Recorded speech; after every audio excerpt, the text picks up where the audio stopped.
Huwag mo siyang hayaang makalayo, sigaw ng isang lalaking may hawak na bakal, habang hinahabol ang sugatang estranghero sa gilid ng lumang terminal.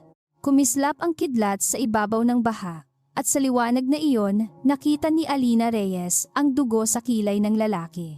Nakapako ang kamay niya sa manibela ng luma niyang jeepney, ngunit hindi nakapako ang puso niya sa takot. Ibinukas niya ang pinto at sumigaw, "Sakay, bilis!" Mga kaibigan, salubungin ninyo ang gabing ito na parang kayo mismo ang nakaupo sa likod ng jeepney ni Alina, basang-basa ang kalsada, nanginginig ang ilaw, at ang kapalaran ay kumakatok sa pintuan. Huwag kalimutang pindutin ang pagsubaybay sa ating kwento, dahil ang biyahe ngayon ay hindi lang tungkol sa pamasahe, kundi tungkol sa pusong susubukin ng gutom, panganib, at pag-ibig na hindi pa nila nakikilala. Tumalon ang lalaki sa loob na pasubsob sa upuang kahoy, at halos mabuwal nang biglang umandar ang jeepney. Kumadyot ang makina na parang may hinanakit sa mundo, ngunit sumunod ito sa matigas na kamay ni Alina.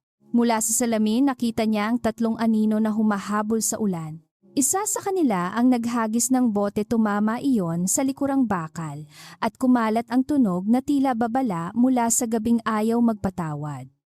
"May utang ka ba sa kanila?" Tanong ni Alina, hindi inaalis ang tingin sa madulas na kalsada.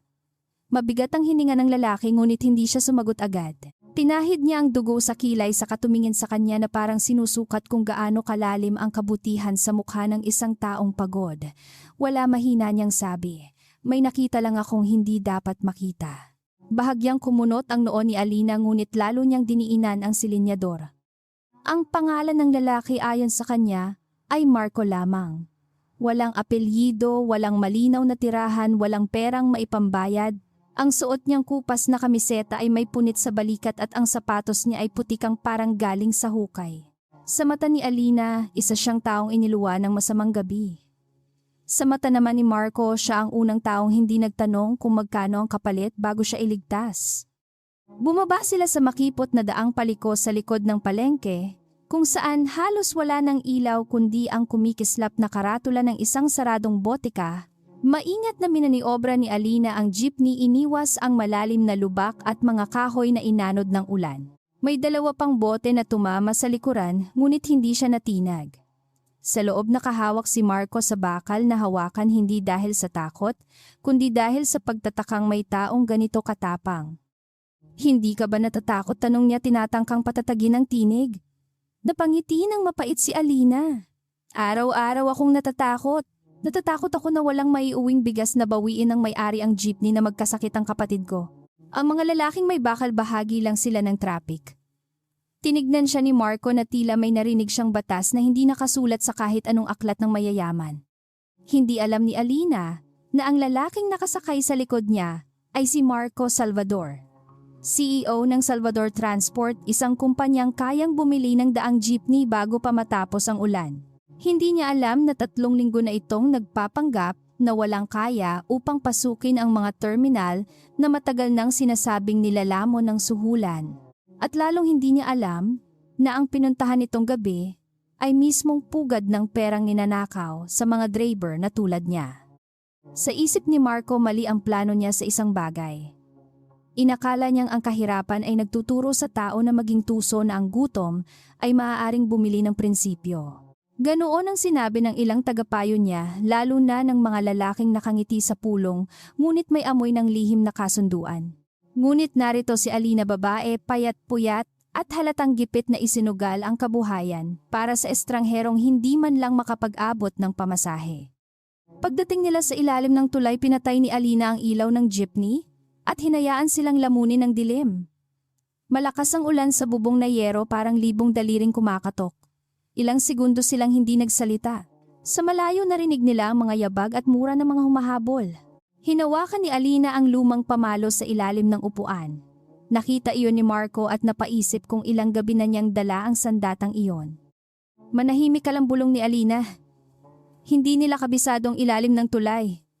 Ako, kabisado ko bawat bato rito. May lambot ang boses niya, ngunit may talim ang paninindigan. Sa labas dumaan ang mga humahabol, mabibigat ang hakbang sa tubig. Isa sa kanila ang huminto malapit sa jeepney, tila naramdaman ang presensya nila. Pigil ang hininga ni Marco. Si Alina naman ay nakatingin lamang sa harap, malamig ang mga mata. Lumipas ang ilang sandali bago nawala ang ingay ng mga lalaki. Nang muling huminga si Marco, dama niya ang hapdi ng sugat at ang bigat ng lihim na nakapatong sa dila. Maaari niyang sabihin ang totoo, tumawag sa sariling tauhan at tapusin ang lahat sa isang utos. Ngunit nakita niya ang pagod sa balikat ni Alina, ang kalawang sa manibela at ang dignidad sa paraan niyang umupo.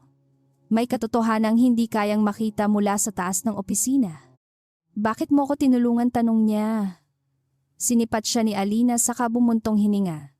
"Kasi may mukha kang taong walang kakampi ngayong gabi." Sinabi niya iyon na parang napakasimple, ngunit tumama iyon kay Marco ng mas malalim kaysa suntok. Buong buhay siyang napalibutan ng taong nakangiti dahil kailangan sumusunod, dahil binabayaran, pumupuri dahil may hinihintay. Sa unang pagkakataon, tinulungan siya ng isang taong walang pakialam kung sino siya. Muling pinaandar ni Alina ang jeepney nang humina ang ulan.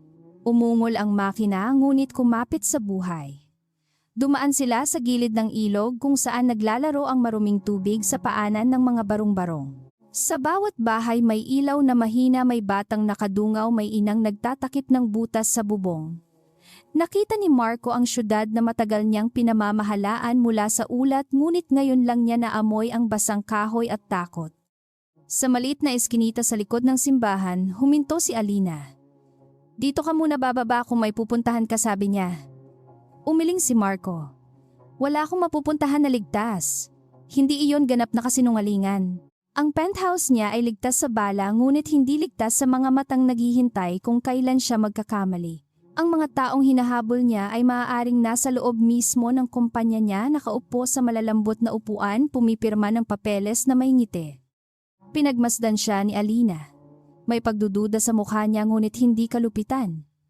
"May maliit akong silong sa gilid ng garahe. Hindi iyon bahay para sa may-arte, pero tuyong lugar iyon. Bukas, bahala ka nang maghanap ng pupuntahan." Muntik nang tumawa si Marco, hindi dahil nakakatawa ang alok, kundi dahil walang sinuman sa marangyang mundo niya ang makapagbibigay ng ganoong kabigat na kabutihan ng walang kontrata. Dinala siya ni Alina sa lumang bakuran kung saan nakaparada ang 3 sirang sasakyan at 2 jeepney na tila naghihintay ng himala. May ilaw mula sa maliit na kusina at naroon ang kapatid niyang si Nico, 17 taong gulang, payat ngunit matalim ang mata. Agad itong tumayo nang makita si Marco. "Ate, sino siya?" tanong nito, hawak ang kutsilyong panghiwa ng sibuyas na parang sandata. "Taong nangangailangan," sagot ni Alina. "At hindi magnanakaw sana." Napatingin si Marco kay Nico at bahagyang yumuko, tinanggap ang pagdududa na parang parusang karapat-dapat. Sa loob ng silong binigyan siya ni Alina ng lumang tuwalya at isang basong maligamgam na tubig. Habang hinuhugasan niya ang sugat nito, tahimik niyang pinagmasdan ang mga kamay ng lalaki. Hindi iyon kamay ng tunay na manggagawang kalye. May lambot doon na hindi maitatago ng putik. Napansin ni Marco ang tingin niya. "Hindi ako sanay sa suntukan," pag-amin niya. Halata, sagot ni Alina. "Pero sanay kang magtago." Tumigil ang kamay niya sa paglilinis ng sugat. Sa maikling sandaling iyon, tumama ang kanilang mga mata. Naramdaman ni Marco ang panganib na hindi mula sa mga humabol sa kanya. Ang babaeng ito sa likod ng simpleng damit at pagod na mukha ay marunong bumasa ng katahimikan ng tao. Bago pa siya makasagot, may kumatok ng malakas sa yero ng gate. Napapitlag si Nico. Nanlamig ang mukha ni Alina, ngunit hindi siya nagpakita ng sindak. Kilala niya ang paraan ng katok na iyon, mayabang, mabigat, sanay papasukin kahit hindi inaanyayahan. Si Dario Velasco iyon, ang tagapamahala ng terminal at kolektor ng perang walang resibo. Sa likod niya madalas ay may mga lalaking handang manakit para sa utos na binayaran. "Alina," sigaw ni Dario mula sa labas. "Alam kong nandyan ka. May kulang ka pang hulog ngayong linggo." Napahawak si Marco sa tuwalya, biglang naging matalas ang kanyang pagtingin. Pera na naman? Utos na naman? Pangalan na naman ng isang maliit na hari sa maliit na kaharian ng takot. Itinaas ni Alina ang kamay upang pigilan siyang magsalita. Ang ibig sabihin niyon ay malinaw. "Huwag kang gagalaw, hindi mo ito laban." Lumabas si Alina sa ulan, nakataas ang baba kahit basang-basa na ang buhok. "Bukas ko ibibigay ang kulang," sabi niya. Natawa si Dario, malaki ang tiyan at makintab ang relo sa pulso. "Bukas. Akala mo ba umiikot ang terminal sa awa ko? Babae ka lang na pinayagang magmaneho dahil naawa ang mga tao sa namatay mong ama. Ang insulto ay tumama sa hangin ngunit hindi yumuko si Alina. Sa loob ng silong narinig ni Marco ang bawat salita. Isang bahagi niya ang gustong lumabas at wasakin ang mukha ng lalaking iyon sa pamamagitan ng pangalan, batas at kapangyarihan. Ngunit ang isa pang bahagi, ang mas malamig at mas sanay maghintay, ay nakinig. Bawat pangungusap ni Dario ay ebidensya ng sistemang matagal nang naaagnas. Kung kikilos siya ngayon bilang Marco Salvador, mawawala ang pagkakataong makita kung gaano kalalim ang ugat. May narinig akong may isinakay kang lalaki kanina, sabi ni Dario, bumaba ang boses. May naghahanap sa kanya. Baka gusto mong kumita, Alina. Ibigay mo siya, mababawasan ng utang mo. Sa likod ng pinto, napahigpit ang hawak ni Marco sa baso. Hindi niya kinatakutan ang sarili niyang panganib. Ang kinatakutan niya ay ang posibilidad na mabili ang kabutihan ni Alina dahil kung mangyari iyon, mapapatunayan niyang tama ang mapait na paniniwala niya sa tao. Ngunit tumawa si Alina maiksi at walang saya. Kung may hinahanap sila, maghanap sila sa estasyon ng pulis. Hindi ako tindera ng tao.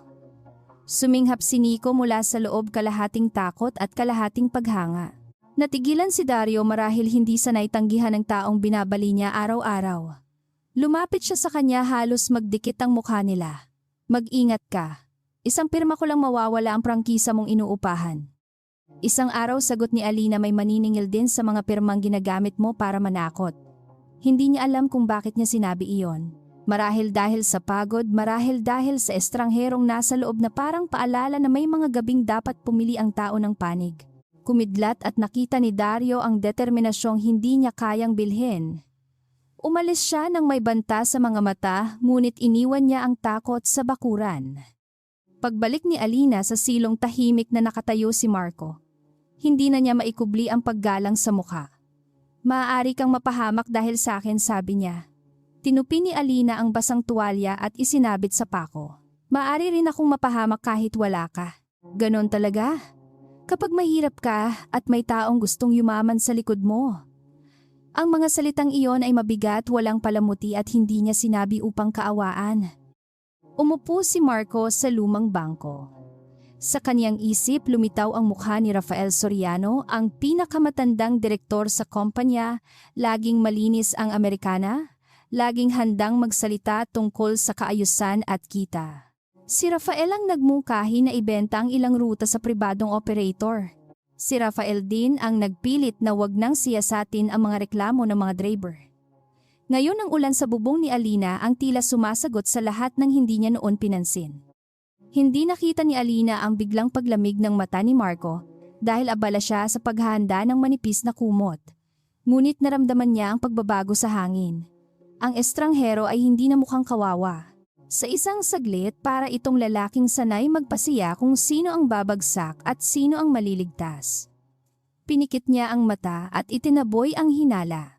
Marami na siyang problema. Hindi niya kailangan ng panibagong misteryo na may sugat sa kilay. Kakain ka, tanong niya. Kaunti lang ang kanin. May tuyo. Saglit na natigilan si Marco. Sa mundo niya, ang hapunan ay inihahain sa puting plato at tinatanggihan kapag malamig. Dito ang alok ng pagkain ay parang bahagi ng puso ng nagbigay. Kaunti lang, sagot niya. Huwag mong bawasan ang para sa kapatid mo. Tinaasan siya ni Alina ng kilay. Sa bahay na ito ang bisita ay kumakain. Ang sinungaling depende. Napangiti siya sa unang pagkakataon mula nang magsimula ang gabi. Mahina lamang iyon, halos hindi makita, ngunit sapat upang lumambot ang mukha niyang kanina ay puno ng sugat at lihim. Pinagsaluhan nila ang kaning matigas na sa ilalim at isdang maalat na halos buto na lang. Si Nico ay hindi pa rin nagtitiwala, ngunit unti-unting bumaba ang kutsilyo sa mesa. Sa labas ang ulan ay tila humihina, ngunit ang uno sa buhay nila ay nagsisimula pa lamang. Nang mahiga si Marco sa manipis na banig, hindi siya dinalaw ng antok. Narinig niya si Alina sa labas, sinusuri ang makina ng jeepney kahit lampas hating gabi na. Ang tunog ng kanyang mga kamay sa bakal ay may tiyaga at galit na pinipigil. Napagtanto ni Marco na ang babaeng ito ay hindi naghihintay ng tagapagligtas. Inaayos niya ang sarili niyang daan piyesa bawat piyesa kahit paulit-ulit itong sinisira ng mga taong nasa taas. Sa kabilang dako ng lungsod sa ika-40 palapag ng Salvador Tower nakatayo si Rafael Soriano sa harap ng salaming bintana. May hawak siyang telepono at malamig ang tinig. Hindi ninyo siya nakuha, tanong niya. Ang lalaking kausap niya ay nauutal. Kumislap ang ilaw ng syudad sa mukha ni Rafael ngunit walang init doon. Hanapin ninyo ang driver na babae. Kung tinulungan niya ang lalaking iyon, magiging butas siya sa plano natin. Pinatay ni Rafael ang tawag at ngumiti ng bahagya. Para sa kanya ang mga driver, tindera, kargador at batang lansangan ay bahagi lamang ng ingay sa ilalim ng gusali. Hindi nila kayang baguhin ang takbo ng pera. Hindi nila kayang umakyat sa silid kung saan pinipirmahan ang kapalaran nila. Hindi niya alam na sa gabing iyon sa ilalim ng sirang bubong, isang babaeng minamaliit niya ang unang humarang sa pagbagsak ng buong kasinungalingan. Pagsikat ng madaling araw, nagising si Alina sa mahinang kaluskos. Nakatayo si Marco sa tabi ng jeepney, hawak ang basahang pamunas, nililinis ang putik sa gulong. Hindi siya mahusay, halatang hindi sanay, ngunit sinusubukan niya. Sandaling napatigil si Alina sa pintuan. May kakaibang bigat sa dibdib niya, hindi pa pag-ibig, hindi pa tiwala, kundi isang tanong na dahan-dahang nagbubukas. Sino ka talaga, Marco, at bakit parang dinala ka ng bagyo sa akin? Lumapit siya at kinuha ang basahan sa kamay nito. Mali ang hawak mo, sabi niya. Kung tutulungan mo ako, matuto ka muna. Sumunod si Marco ng tahimik at sa unang liwanag ng umaga magkatabi silang yumuko sa harap ng jeepney na puro gasgas ngunit hindi sumusuko. Sa kalsada nagsimulang gumalaw ang syudad. May mga pasaherong maghihintay, may mga utang na maniningil, may mga kaaway na magbabantay. Bago sumakay si Alina sa manibela, tumingin siya kay Marco. Hanggang terminal lang kita maisasabay. Pagkatapos noon, ikaw na ang bahala sa buhay mo. Tumango siya ngunit alam niyang hindi na ganoon kasimple ang pag-alis. Sa bulsa niya nakatago ang maliit na memory card na nakuha niya bago siya habulin. Nasa loob noon ang listahan ng bayarang opisyal, pekeng kontrata at pangalang maaaring magwasak sa imperyo niya. Umandar ang jeepney mabagal sa una, saka lumakas ang ugong na parang lumang pusong muling pinipilit mabuhay. Sa gilid ng kalsada naghintay ang unang pasahero, isang matandang babae na may dalang bayong. Huminto si Alina, ngumiti at tinulungan itong sumakay. Pinanood siya ni Marco at sa dibdib niya ay may kakaibang kirot. Sa isang gabi natagpuan niya ang ebidensyang hinahanap niya. Ngunit higit doon natagpuan niya ang taong maaaring magpabago sa dahilan kung bakit siya lumalaban. Umaga pa lamang ay mainit na ang hangin sa loob ng jeepney ni Alina, ngunit ang mga pasahero ay nagsisiksikan na parang bawat upuan ay huling pagkakataon makatawid sa araw. Nakaupo si Marco sa bandang likuran, suot pa rin ang kupas na kamiseta at hawak ang lumang supot na ibinigay ni Nico. Pinilit niyang magmukhang karaniwang lalaking walang pupuntahan, ngunit ang mga mata niya ay tahimik na sumusukat sa bawat tao, bawat kahon ng paninda, bawat nanginginig na kamay na nag-aabot ng barya. Si Alina ay nasa manibela, tuwid ang likod, kalmado sa gitna ng ingay. May batang umiiyak dahil naiipit sa pagitan ng dalawang sako ng gulay, kaya pinahinto niya ang sasakyan at inayos ang upuan kahit may bumusina sa likod. Ang biyahe ay hindi karera, sabi niya sa matandang lalaking nagrereklamo. Kung hindi natin kaya magbigay ng konting puwang sa bata, masikip na rin siguro ang loob natin. Tumahimik ang lalaki at ngumiti ang ina ng bata. Pinagmasdan ni Marco ang eksenang iyon na parang maliit na aral na hindi kayang ituro sa mga silid pulungan. Sa kumpanya niya ang kahusayan ay sinusukat sa bilis ng kita at dami ng rutang napupuno. Dito nakita niyang ang tunay na pagmamaneho ay may kasamang pagtanaw sa mukha ng pasahero. Si Alina ay hindi lang naghahatid ng tao mula isang kanto papunta sa isa pa. Dinadala niya ang pagod ng iba nang hindi ipinagyayabang. Dumating sila sa palengke kung saan maagang nakapila ang mga tindera, manggagawa, estudyante at ilang lalaking amoy alak pa mula sa gabi. Isang babae ang lumapit na may hawak na 3 pisong kulang, nanliliit ang boses habang nagpapaliwanag na naiwan ang sukli sa bahay. Bago pa makapagsalita ang konduktor sa kabilang jeepney, tinanggap ni Alina ang barya at tinapik ang kahon ng pamasahe. Bukas na lang ang kulang. Unahin mong bilhin ang gamot ng anak mo. May mga pasaherong umiwas ng tingin sanay na marinig ang kabutihan ngunit ayaw masangkot sa halaga nito. Si Marco naman ay napakapit sa supot sa kandungan. Ang perang kaya niyang ibigay sa 1 minuto ay sapat upang bayaran ang utang ng babae ng maraming taon. Ngunit naroon siya nakatali sa sarili niyang pagpapanggap pinipiling manood kaysa magligtas ng biglaan.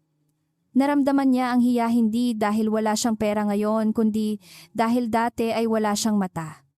Sa terminal naghihintay si Dario Velasco na tila isang bantay sa pintuan ng maliit na kaharian. Nakabukas ang polo niya sa leeg na kalabas ang gintong kuwintas at may 2 tauhang nakasunod sa likod. Paglapit ni Alina, hinampas niya ng bulpen ang talaang hawak. Huli ka ng 7 minuto, sabi niya. May reklamo rin na nagsakay ka ng pasaherong hindi nagbayad. Akala mo ba kawang-gawa ang rutang ito? Bumaba si Alina, pinunasan ng pawis sa noo at hinarap siya ng walang pagyuko. May matanda akong ibinaba sa klinika. Kung gusto mong multa, isulat mo na. Kung gusto mong respeto, matuto kang maghintay sa paliwanag. Kumalabit ang isa sa mga tauhan ni Dario sa bakal na poste, parang paalalang hindi salita ang palaging gamit nila. Mula sa loob ng jeepney na natiling tahimik si Marco ngunit natandaan niya ang mukha ng bawat lalaking naroon. Ngumiti si Dario, ang uri ng ngiting walang saya at puno ng panukat sa kahinaan ng iba. May bago tayong patakaran. Lahat ng driver ay magdadagdag ng singil sa pasahero mula ngayon. Sabihin ninyo na gastos sa seguridad. Ang ayaw sumunod mawawala sa pila? Nag-ingay ang ilang driver ngunit mabilis silang natahimik nang lumapit ang mga tauhan. Si Alina lamang ang hindi umatras. Walang seguridad dito, pananakot lang ang meron. Ang mga salita niya ay kumalat sa terminal na parang posporong nahulog sa tuyong dayami.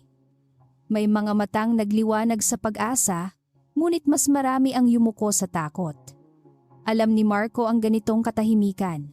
Ito ang katahimikang binibili ng pangamba at pinatitibay ng gutom. Sa matataas na palapag, tinatawag itong maayos na operasyon. Sa lupa tawag dito ay pagkakadena. Ang pagkakaiba ay nasa distansiya ng taong nagsasalita. Nilapitan ni Dario si Alina at ibinaba ang boses. Babae ka, Alina. Huwag mong gawing bayani ang sarili mo. Ang bayani sa lugar na ito ay mabilis mawala ng preno. Hindi gumalaw ang mukha niya ngunit nakita ni Marco ang pag-igting ng kamay niya sa tabi ng palda. Kung preno ang pag-uusapan, sagot niya, mas takot ako sa taong hindi marunong huminto kapag sobra na ang pang-aabuso. Naging mabigat ang hangin. Ilang segundo ang lumipas bago tumawa si Dario at umatras ngunit sa mga mata niya ay may pangakong hindi maganda. Sige, tingnan natin kung hanggang saan ang yabang mo. Ibinato niya ang talaan sa mesa at iniutos sa bantay na ilagay si Alina sa huling pila. Ang ibig sabihin noon ay mawawala sa kanya ang maraming pasahero sa umaga at ang kakarampot na kita ay lalo pang liliit. Nang bumalik si Alina sa jeepney, walang sinabi si Marco. Alam niyang ang maling tanong ay maaaring maging insulto. Pinagana niya ang makina kahit naririnig ang mahinang kalansing sa ilalim. Si Nico na sumama upang tumulong sa pamasahe na papikit sa Ines. Ate, hindi tayo aabot sa hulog kung huli tayo lagi. Sumulyap si Alina sa kapatid. Aabot tayo. Kung hindi man hindi ko ibebenta ang konsensiya ko para sa bariyang ninakaw sa pasahero. Ang sagot na iyon ay bumaon kay Marco. Sa kaniyang mundo may mga taong ibinebenta ang konsensiya sa halaga ng 1 upuan sa lupon. May mga pumipirma sa maling kontrata kapalit ng tahimik na bonus. Ngunit si Alina na halos walang natitirang ipon, ay tumatanggi sa perang madali ngunit marumi. Napagtanto niyang hindi sapat na malaman kung sino ang nagnanakaw. Kailangan niyang maunawaan kung sino ang pinagnanakawan at paano sila patuloy na lumalaban. Pagsapit ng tanghali, bumigat ang trapiko sa kahabaan ng daan papunta sa Pantalan. Mainit ang bubong, amoy gasolina ang hangin at unti-unting nagiging mainitin ang ulo ng mga pasahero. Isang lalaking may malinis na sapatos ang biglang sumigaw sa matandang nakaupo malapit sa pinto. Umalis ka nga dyan. Mabagal kang bumaba, nakakaabala ka. Nang itulak niya ang balikat ng matanda, pumreno si Alina ng mariin. Tumayo siya mula sa upuan ng driver, mabagal ngunit malinaw ang galit. Sa jeepney ko walang itinutulak dahil mahina siya, sabi niya. Nagtaas ng kilay ang lalaki. Bayad ako. Sumagot si Alina, bayad din siya.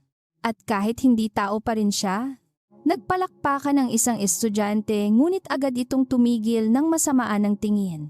Si Marco ay handang pumagitna subalit hindi na kailangan. Ang tinig ni Alina ay sapat na sandata. Napilitang bumaba ang mayabang na pasahero, nagmumura habang tinatahak ang gilid ng kalsada. Bago muling umandar, lumapit ang matanda kay Alina at nagpasalamat.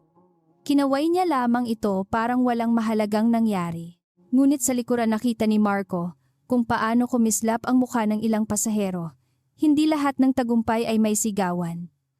Minsan ang pinakamalakas na paghihimagsik ay ang simpleng pagpigil sa kamay na nananakit. Habang bumabagtas sila sa ilalim ng flyover, may dalawang motorsiklong sumulpot sa gilid. Una ay inakala ni Alina na karaniwang nagmamadaling rider lamang sila, ngunit napansin niya ang paulit-ulit na pagtingin ng isa sa salamin. Humigpit ang hawak niya sa manibela. Si Marco rin ay napansin iyon at bahagyang inilipat ang katawan upang matakpan ang mukha. Hindi pa siya handang makilala, ngunit malinaw na may mga matang nagsisimula ng kumapit sa kanila. May sumusunod ba sa atin? Mahina niyang tanong nang lumapit siya sa harap. Hindi tumingin si Alina sa kanya. Kanina pa. Ang lamig ng sagot niya ay nagpahiwatig na hindi siya baguhan sa panganib. Pinili niyang lumiko sa makitid na daan sa tabi ng bodega ng bigas, isang rutang hindi dinadaanan ng karamihan. Nagreklamo ang ilang pasahero ngunit sinabi niyang may aksidente sa unahan. Kasinungalingan iyon, ngunit kasinungalingang nagligtas sa kanila. Sa dulo ng eskinita, biglang huminto ang isang motorsiklo at humarang. Lumabas ang sakay na kasuot ng takip sa mukha at hinampas ang gilid ng jeepney. Nagtilian ang mga pasahero. Tumayo si Marco, ngunit muling pinigilan siya ni Alina sa isang tingin. Niko ilak ang kahon, utos niya. Pagkatapos pinasibad niya ang jeepney paatras, umiwas sa nakaharang at itinapat ang sasakyan sa mas maluwag na daang pababa sa ilog. Ang jeepney ay umungol na parang matandang kalabaw na pinilit tumakbo, ngunit tumugon ito sa lakas ng loob ni Alina. Lumundag ang mga pasahero sa bawat lubak at may batang muling umiyak. Hinabol sila ng ikalawang motorsiklo, ngunit nang marating nila ang tulay na gawa sa lumang kahoy, sadyang pinabagal ni Alina ang takbo. Alam niyang hindi susugal doon ang mabigat na motorsiklo. Tama siya. Huminto ang humahabol sa kabilang dulo, galit ngunit talo. Pagkalampas sa tulay, itinigil niya ang jeepney sa tabi ng sari-saring tindahan. Pababa ang mga pasahero, nanginginig at nagbubulungan. May ilan na nagpasalamat, may ilan na nagalit dahil nadamay sila. Tinanggap ni Alina ang pareho nang walang paliwanag. Ganoon ang buhay niya. Kapag iniligtas mo ang tao, may magpapasalamat, may maninisi, at may mananatiling tahimik upang hindi mapansin. Si Marco ay bumaba rin, dala ang bigat ng hindi niya masabi. Sino ba talaga ang kalaban mo? Tanong ni Alina nang sila na lamang ang malapit sa jeepney. Ang tanong ay tahimik ngunit tumama ng diretsyo. Tumingin si Marco sa ilog sa maruming tubig na nagdadala ng dahon at plastik. Mga taong ayaw mahuli, sagot niya. Kumunot ang noo niya. Hindi sapat iyan. Alam ni Marco. Ngunit ang katotohanan ay parang kutsilyong kapag inilabas ng maaga maaaring makasugat sa taong sinusubukan niyang protektahan. May nakita akong papeles, dagdag niya. May kinalaman sa mga naniningil sa terminal. Sinusubukan kong malaman kung gaano kalawak. Bahagi lamang iyon ng totoo, ngunit mas malapit kaysa sa mga nauna niyang sagot. Tumahimik si Alina, pinag-aralan ang mukha niya. Hindi ka pulis. Umiling siya. Hindi. Hindi ka rin mukhang tambay. Napangiti siya ng bahagya. Masakit ba iyon bilang puna? Hindi siya ngumiti pabalik. Mapanganib iyon bilang lihim. Bago pa humaba ang usapan, dumating ang isang batang lalaki mula sa terminal, hinihingal at basang-basa ng pawis. Ate Alina, sabi nito pinapatawag ka ni Dario. May inspeksyon daw. Sabi niya may sira raw ang preno mo at bawal ka munang bumiyahe. Napalingon si Nico na mutla. Alam nilang hindi basta inspeksyon iyon. Kung tatataka na delikado ang jeepney, mawawala ang kita nila at baka tuluyang makuha ang sasakyan dahil sa utang. Naglakad pabalik si Alina sa terminal na parang sundalong papasok sa korte ng kalaban. Sumunod si Marco kahit sinabi niyang hindi kailangan. Naroon si Dario kasama ang lalaking nakasuot ng peking anyo ng awtoridad, may hawak na papel at selyo. Hindi man mekaniko, hindi man eksperto, ngunit may kapangyarihang magsulat ng kapahamakan. Nakita namin sa record, sabi ng lalaki, na maraming reklamo sa sasakyan mo. Pansamantala itong ihihinto. Anong reklamo, tanong ni Alina. Ipinakita ni Dario ang papel na puno ng pirma, karamihan ay hindi niya kilala. Mabilis ka raw magpatakbo. Nagsasakay ka raw ng hindi bayad. Delikado raw ang serbisyo mo. Naramdaman ni Alina ang init sa mukha, hindi dahil sa hiya, kundi dahil sa galit na kailangang itali. Si Nico ay gustong magsalita, ngunit pinisil niya ang balikat nito. Hindi pa oras upang sumabog. Si Marco ay lumapit sa papel, kunwaring osisero lamang. Nakita niya ang pangalan ng isang opisyal na matagal nang lumalabas sa lihim na ulat ni Elena Cruz, ang tanging tauhang pinagkakatiwalaan niya sa loob ng kumpanya. Nasa ibaba ang pirma, mabilis palpak, at tila inuulit sa maraming dokumento. Kumislap sa isip niya ang mga piraso ng palaisipan. Hindi ito simpleng panggigipit. Ito ay bahagi ng mas malawak na paglilinis sa mga driver na ayaw sumunod. May karapatan akong ipaayos muna at magpaikalawang tingin, sabi ni Alina. Tumawa si Dario. Karapatan. Ang karapatan ay para sa marunong sumunod. Iniabot niya ang pulang marka sa harapan ng jeepney. Sa sandaling dumikit iyon sa salamin, tila may pader na bumagsak sa dibdib ni Alina. Ang jeepney ay hindi lang sasakyan. Alaala iyon ng ama niya, kabuhayan ni Nico, at huling bagay na nagpapatunay na hindi pa sila lubusang napapatumba. Hindi napigilan ni Marco ang sarili. Hindi ba dapat may tunay na pagsusuri bago tatakan, tanong niya? Lumingon si Dario, ngayon lamang siya tinitingnan ng mabuti. Ikaw na naman. Sino ka ba para makialam? May sandaling tumigas ang panga ni Marco at muntik nang lumabas ang pangalan niyang kayang magpatahimik sa buong terminal. Ngunit sinalubong siya ng tingin ni Alina mariin at nagmamakaawang wag gawing mas malala. Nilunok niya ang kapangyarihan. Pasahero lang, sabi ni Marco. Pasaherong marunong magbasa. Nagtawanan ng ilang tauhan ni Dario, ngunit hindi natawa si Dario. May kung anong gumalaw sa mukha nito, tila hinalang naghahanap ng hugis. Lumapit siya kay Marco at tinapik ang balikat nito ng mabigat. Pasahero ka lang pala. Kung gayon, bumaba ka sa buhay ng babaeng iyan bago kanya mahawa sa malas. Hindi sumagot si Marco. Inalala niya ang bawat salita. Nang matapos ang gulo, nakaupo si Alina sa loob ng nakaparadang jeepney, hawak ang manibela na parang kamay ng taong may sakit. Wala nang pasahero, wala nang takbo, wala nang tunog ng barya sa kahon. Si Nico ay tahimik sa labas, sinusubukang tanggalin ang pulang marka, ngunit pinipigilan ng takot sa multa. Lumapit si Marco sa pintuan. May magagawa tayo, sabi niya. Hindi mo alam ang sinasabi mo, sagot niya. Alam ko ang pakiramdam ng makorner, sabi ni Marco. Napatingin siya rito, pagod at matalim. Hindi. Ang taong tulad mo, kahit hindi ko alam kung sino ka, may lalabasan pa rin. Kami, kapag isinara ang daan, pader na agad. Tumahimik siya. Tama iyon, at ang katotohanan iyon ang pinakamasakit tanggapin. Sa loob niya may lumang depensang nabasag. Hindi sapat ang awa. Ang awa ay panandalian. Ang hustisya ay kailangang buuin. Nang gabing iyon, bumalik sila sa maliit na garahe ng halos walang kita. Nagluto si Nico ng lugaw na maraming tubig at kaunting asin. Si Alina ay hindi kumain agad. Inayos niya ang mga resibo, binilang ang barya at napahawak sa noo nang makitang kulang na kulang sila sa hulog.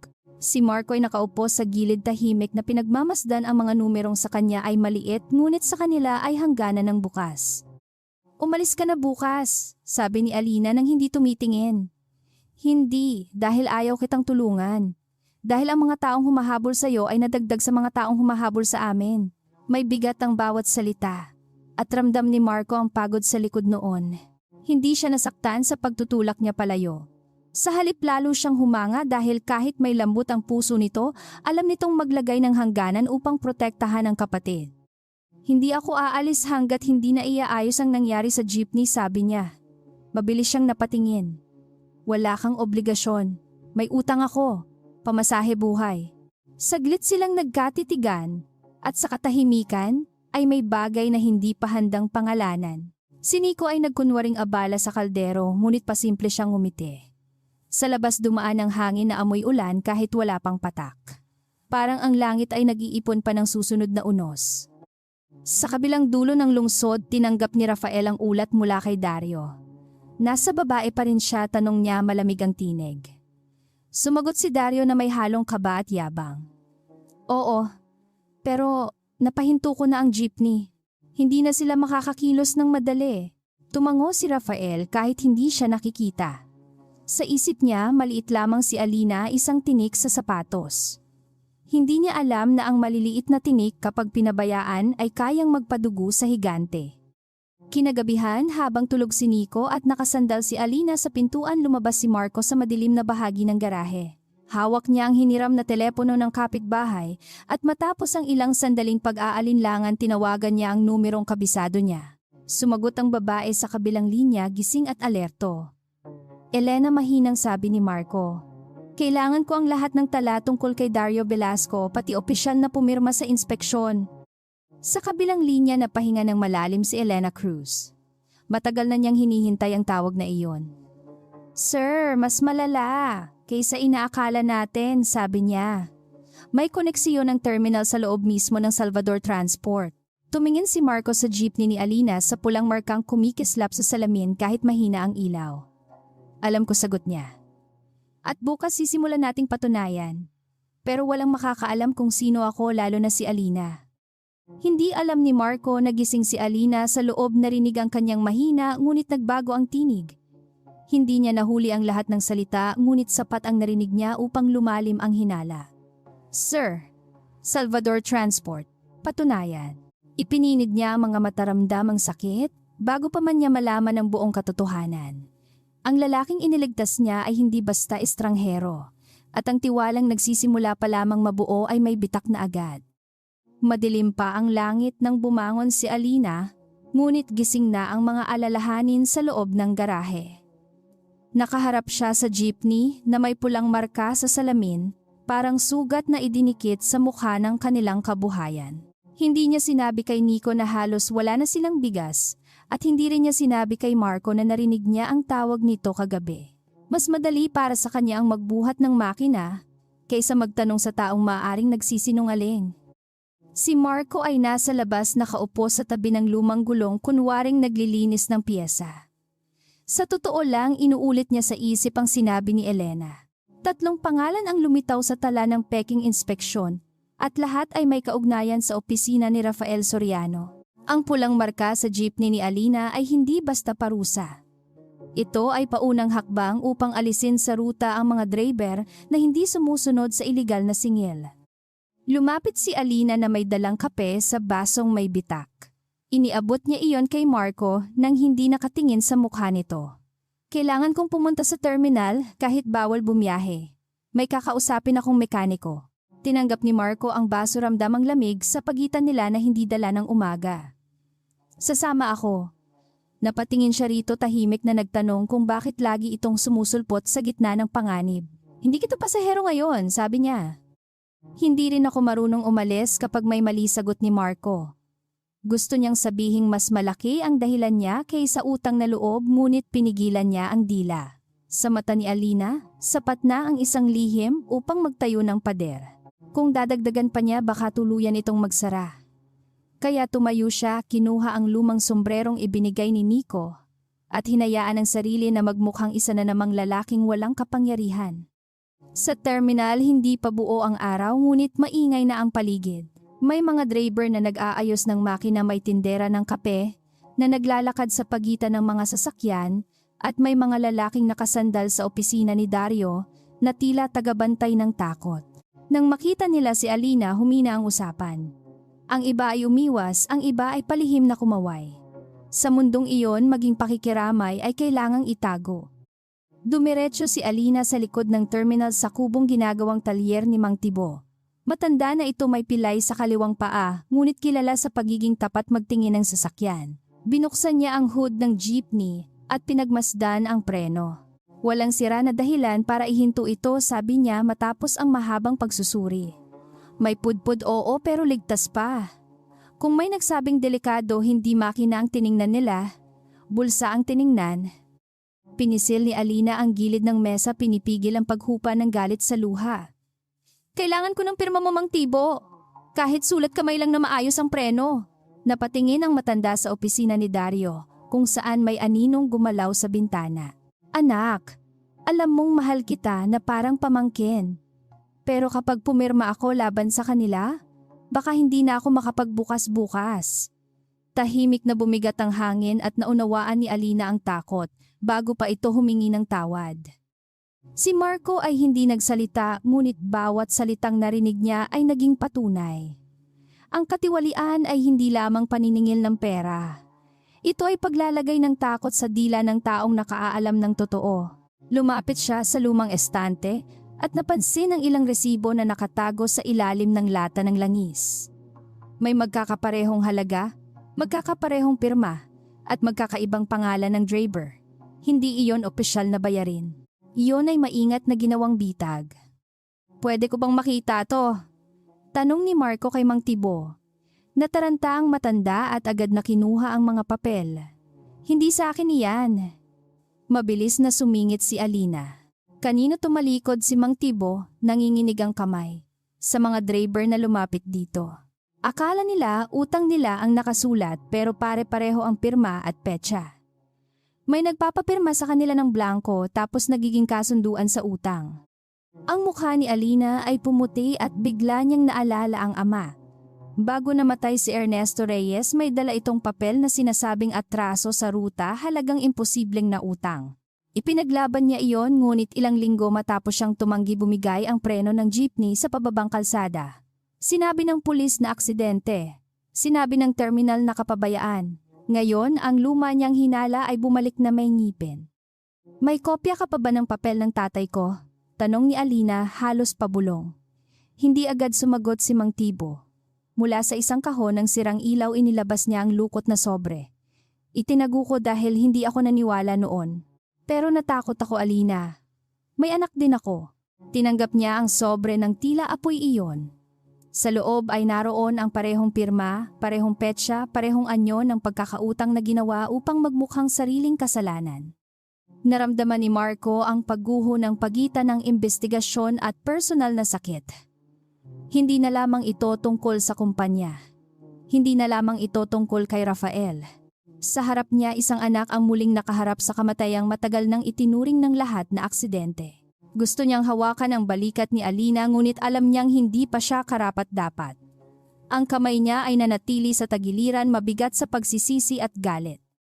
Biglang may kumalabog sa labas ng talyer. Isang batang mensahero ang bumagsak sa pinto, takot na takot. May mga tao ni Dario, sabi nito. Hinahanap nila ang lalaki at ang mga papel. Mabilis na kumilos si Alina. Ipinasok niya ang sobre sa loob ng damit habang si Marco ay kinuha ang ilang resibo at isinilid sa supot ng pyesa.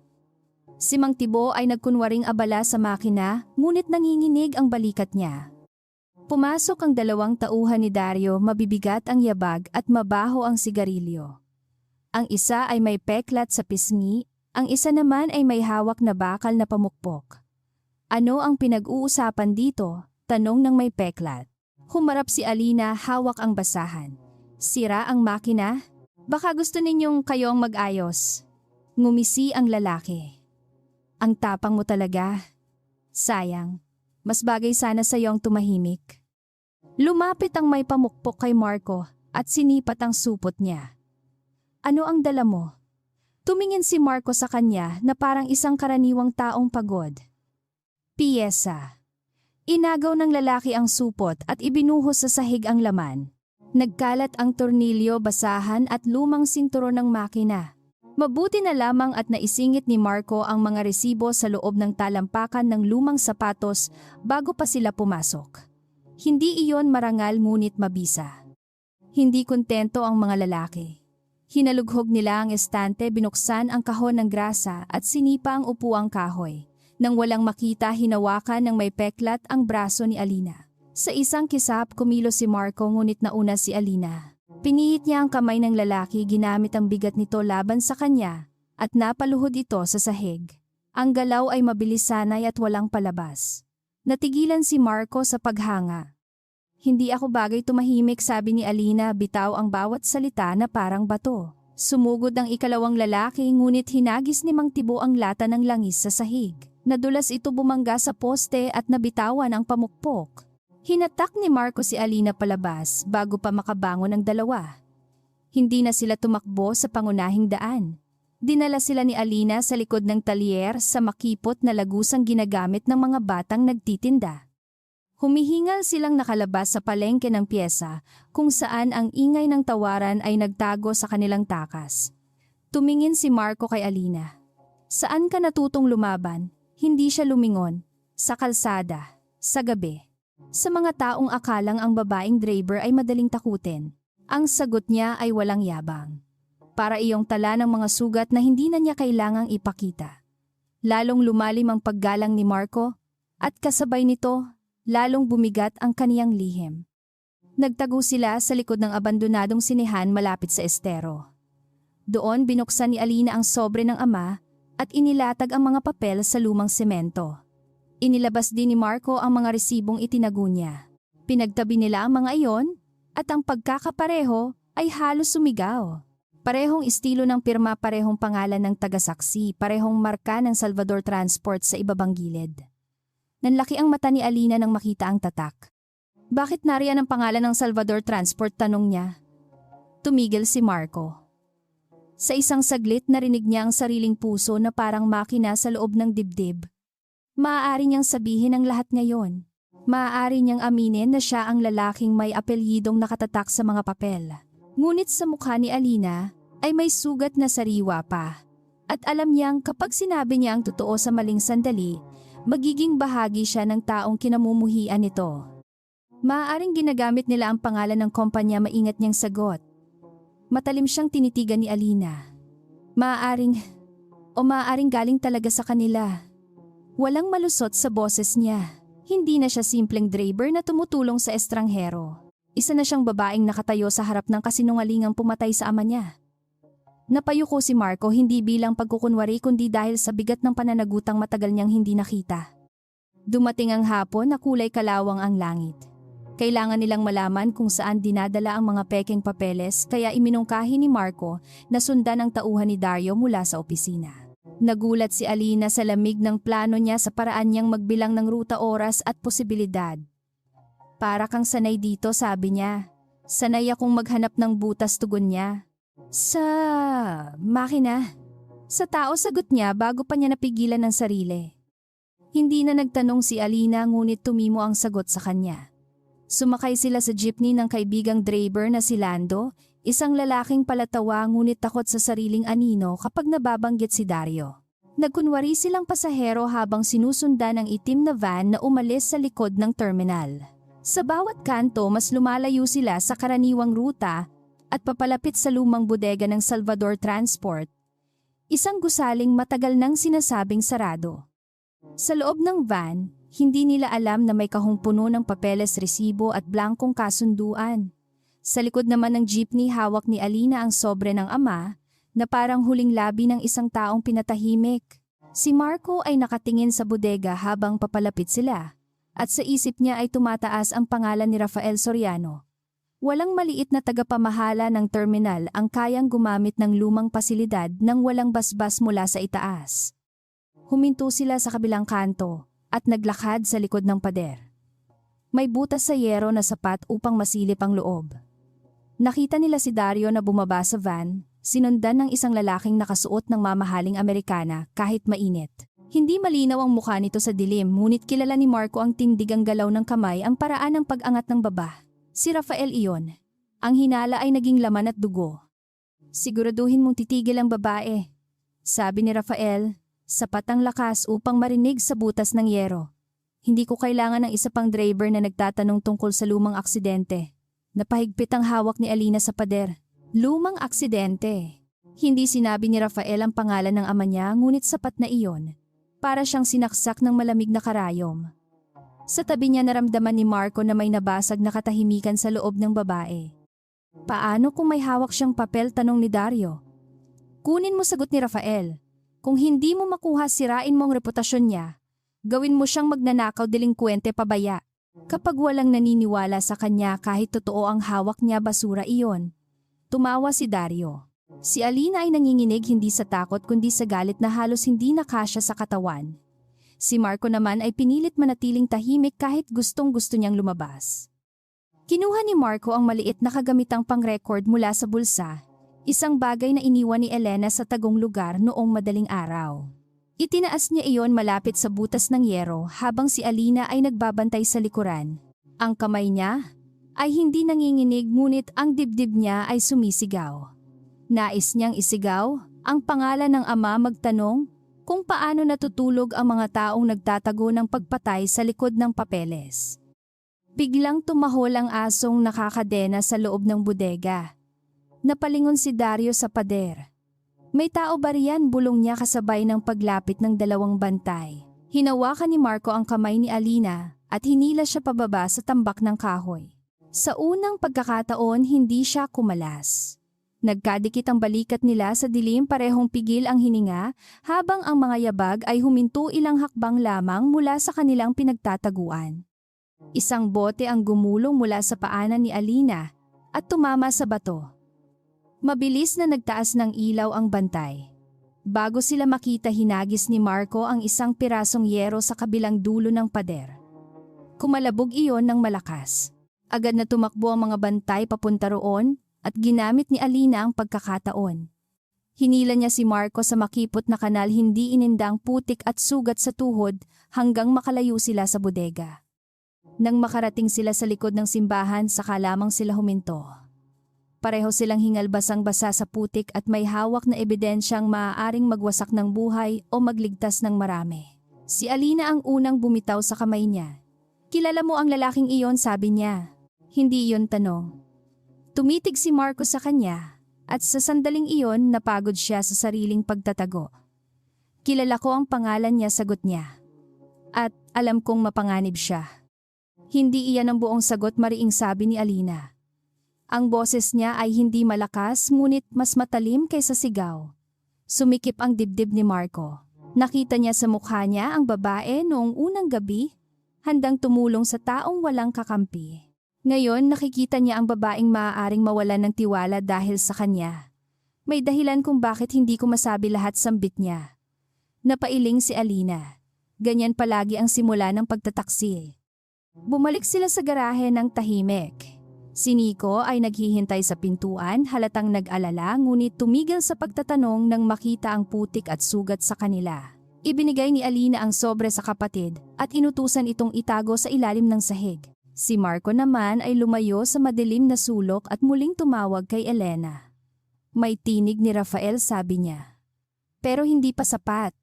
Kailangan natin ng tala ng bodega at lahat ng lumang aksidente." Sa terminal natanggap ni Dario ang balita mula sa bantay na may nakitang anino sa labas ng bodega. Hindi siya nagalit agad. Sa halip ngumiti siya na parang nakahanap ng bagong laruan. Ang lalaki sabi niya sa tauhan, "Hindi siya pulube. Hanapin kung saan siya nanggaling." Pagkatapos ay kinuha niya ang isang blankong reklamo at isinulat ang pangalan ni Alina Reyes. Sa ilalim inilagay niya ang salitang pagnanakaw, mabigat at handang maging lubid. Bago matulog nakita ni Alina si Marco sa tabi ng jeepney, nakatingin sa pulang marka na parang personal na pagkatalo. Lumapit siya, dala ang lamig na hindi kayang alisin ng gabi. "Bukas, pupunta ako sa opisina ng terminal at hihingi ng buong tala ng utang ng tatay ko." Napatingin siya rito. "Delikado iyon." Ngumiti siya ng walang lambing. Mas delikado ang magtiwala sa lalaking ayaw magsabi ng totoo. Iniwan niya si Marco sa katahimikang siya mismo ang gumawa. Kinaumagahan, dumating si Alina sa terminal nang may dalang dalawang bagay na halos kasing bigat ng bato, ang sobre ng ama at ang hinala kay Marco. Nakatali ang buhok niya, nakasuot ng kupas na jacket at hindi siya naglakad na parang taong humihingi ng awa. Ngunit sa bawat hakbang naririnig niya ang boses ni Rafael mula sa bodega. "Gawin mo siyang magnanakaw. Sirain mo ang reputasyon niya. Kung walang maniniwala kahit totoo ang hawak niya, basura iyon." Nakasunod si Marco, ilang dipa ang layo, piniling huwag lumapit upang hindi lalong uminit ang tingin ng mga tao. Alam niyang may bitag na naghihintay ngunit hindi niya alam kung saan unang sasara ang panga nito. Sa bulsa niya nakatago ang maliit na record ng tinig ni Rafael. Sa dibdib niya nakatago naman ang kasinungalingang mas mapanganib kaysa anumang papeles. Kapag nalaman ni Alina ang apelyido niya, baka makita siya bilang bahagi ng dilim. Sa opisina ng terminal nakaupo si Dario na parang hukom sa silyang ninakaw mula sa mas marangal na tao. May mga papel sa harap niya, may tasa ng kape at may ngiting matagal nang nag-ensayong magmukhang batas. Maaga ka, sabi niya kay Alina. Akala ko magtatago ka matapos mong nakawin ang koleksyon kahapon. Huminto ang ingay sa paligid. Ang mga salitang iyon ay parang batong inihagis sa salamin. Anong koleksyon? Tanong ni Alina, mababa ang tinig ngunit hindi nanginginig. Ipinakita ni Dario ang kahong bakal na ginagamit sa hulog ng mga draper. Bukas ito, walang laman at may papel na may pangalan niya. Ikaw ang huling pumasok sa opisina kahapon ayon sa bantay. May nawawalang pera at may mga saksi. Mula sa labas may 2 driver na umiwas ng tingin. Kilala ni Alina ang takot sa mukha nila. Hindi siya sumigaw. Hindi siya umiyak. Dahan-dahan niyang inilapag ang sobre ng ama sa lamesa at tinitigan si Dario. Kaya ito ang kapalit ng pagtatanong ko tungkol sa utang ng tatay ko. Tumigas ang mukha nito nang makita ang sobre ngunit agad bumalik ang ngiti. Baka may utang ka rin sa katotohanan, Alina. Ang magnanakaw ay madalas magturo sa iba. Tumawa ang ilan sa tauhan niya ngunit walang saya ang tunog. Mula sa pinto naramdaman ni Marco ang pagtaas ng dugo sa ulo. Isang tawag lamang kay Elena, isang utos lamang sa legal team at maaari niyang durugin ang kasinungalingan sa loob ng oras. Ngunit alam niyang hindi pa sapat ang hawak nila upang abutin si Rafael. Kapag iniligtas niya si Alina ngayon bilang Marco Salvador, magtatago ang mas malalaking isda sa mas malalim na tubig. Kaya nanatili siyang nakatayo at kinamuhian ang sariling pagtitiis. Dumating ang 2 pulis na tila matagal nang nakahanda. Hindi sila nagtanong ng maayos. Hindi nila sinuri ang kahon, hindi hiningi ang tala ng oras, hindi pinakinggan ang paliwanag ni Alina. Ang isa ay bumasa lamang ng reklamo, habang ang isa ay tumingin sa kanya na parang tapos na ang hatol. Kailangan mong sumama para magpaliwanag, sabi nito. Si Nico na kararating lamang sumugod sa pinto at sumigaw sa galit. Ate ko, hindi magnanakaw! Sigaw ni Nico, nanginginig ang buong katawan. Hinawakan siya ni Alina bago pa siya maitulak ng pulis. Tumahimik ka muna, bulong niya, ngunit ang lambing ay may bahid ng utos. Hindi nila kailangan ng dahilan para saktan ka. Napatingin si Nico kay Marco, parang humihingi ng tulong sa lalaking buong gabi niyang pinaghinalaan. Hindi kumilos si Marco agad at sa isang kisap nakita ni Alina ang pananahimik niya. Ang katahimikang iyon ang unang tunay na sumugat sa kanya. Hindi dahil inasahan niyang bayani si Marco, kundi dahil may isang bahagi ng puso niya ang naniwalang iba ito sa mga lalaking sanay manood habang may inaapi. Nang magsalubong ang kanilang mga mata, may nakita siyang pagpipigil, kalkulasyon at isang lihim na mas malaki kaysa takot. Ibinaba niya ang tingin at doon nagsimulang lumayo ang loob niya bago pa siya tuluyang kunin ng pulis. Dinala si Alina sa maliit na himpilan malapit sa munisipyo. Sa loob amoy, pawis, lumang papel at kape na paulit-ulit nang pinainit.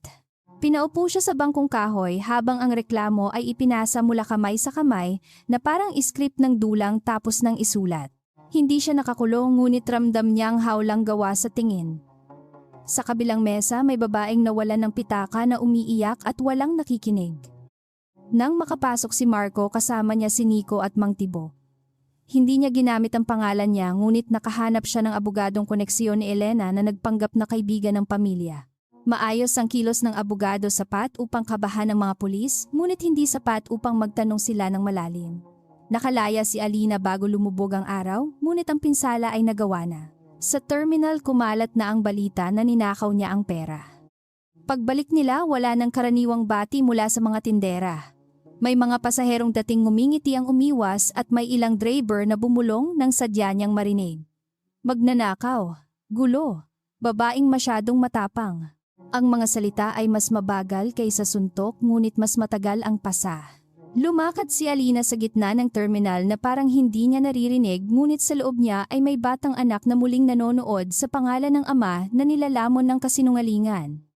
Mas masahol ang naghihintay sa kanilang jeepney. May gasgas ang gilid, basag ang isang salamin, at may pulang pintura sa hood na nagsasabing magnanakaw.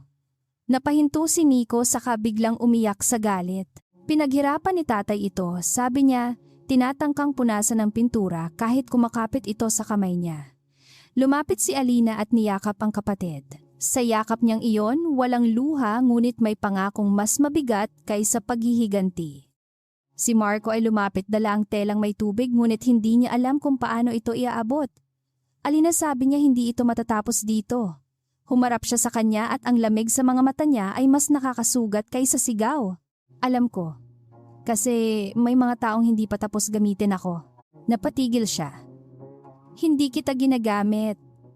Tumawa siya ng mahina, halos pagod lamang. Hindi mo rin ako sinasabihan ng totoo. Ang pangungusap ay bumagsak sa pagitan nila at wala nang makina o ulan upang magtago ng ingay nito. Gusto ni Marco na aminin ang lahat ngunit sa gilid ng terminal nakita niya ang lalaking tauhan ni Dario na nagmamasid. Kapag may narinig ito, maaabot ni Rafael ang bawat hakbang nila. May mga bagay na hindi ko masabi ngayon, sambit niya. Napailing si Alina. Kung gayon, huwag kang humingi ng tiwala na hindi mo kayang suklian. Nang gabing iyon, pumutok ang ikalawang bitag. Isang jeepney mula sa kabilang ruta ang nabangga sa poste malapit sa tulay at sa loob ng ilang minuto may kumalat na balitang si Alina raw ang huling nag-ayos ng preno nito kapalit ng pera. Wala siyang kinalaman sa sasakyang iyon ngunit may litrato ng kamay niyang marumi sa grasa kuha noong nasa talyer siya ni Mang Tibo. May pirma rin sa peking resibo na ginaya mula sa lumang tala ng ama niya. Dumating ang opisyal ng transport board, kinaumagahan masyadong maayos ang damit para sa maputik na garahe. Binasa niya ang kautusan na pansamantalang sinuspinde ang karapatan ni Alina na magmaneho habang iniimbestigahan ang pagnanakaw at pagkakasangkot sa aksidente. Hindi siya tumingin sa mata niya matapos basahin ang papel. Marahil alam nitong mali, marahil sanay lang siyang ipahiram ang boses sa sinumang nagbabayad.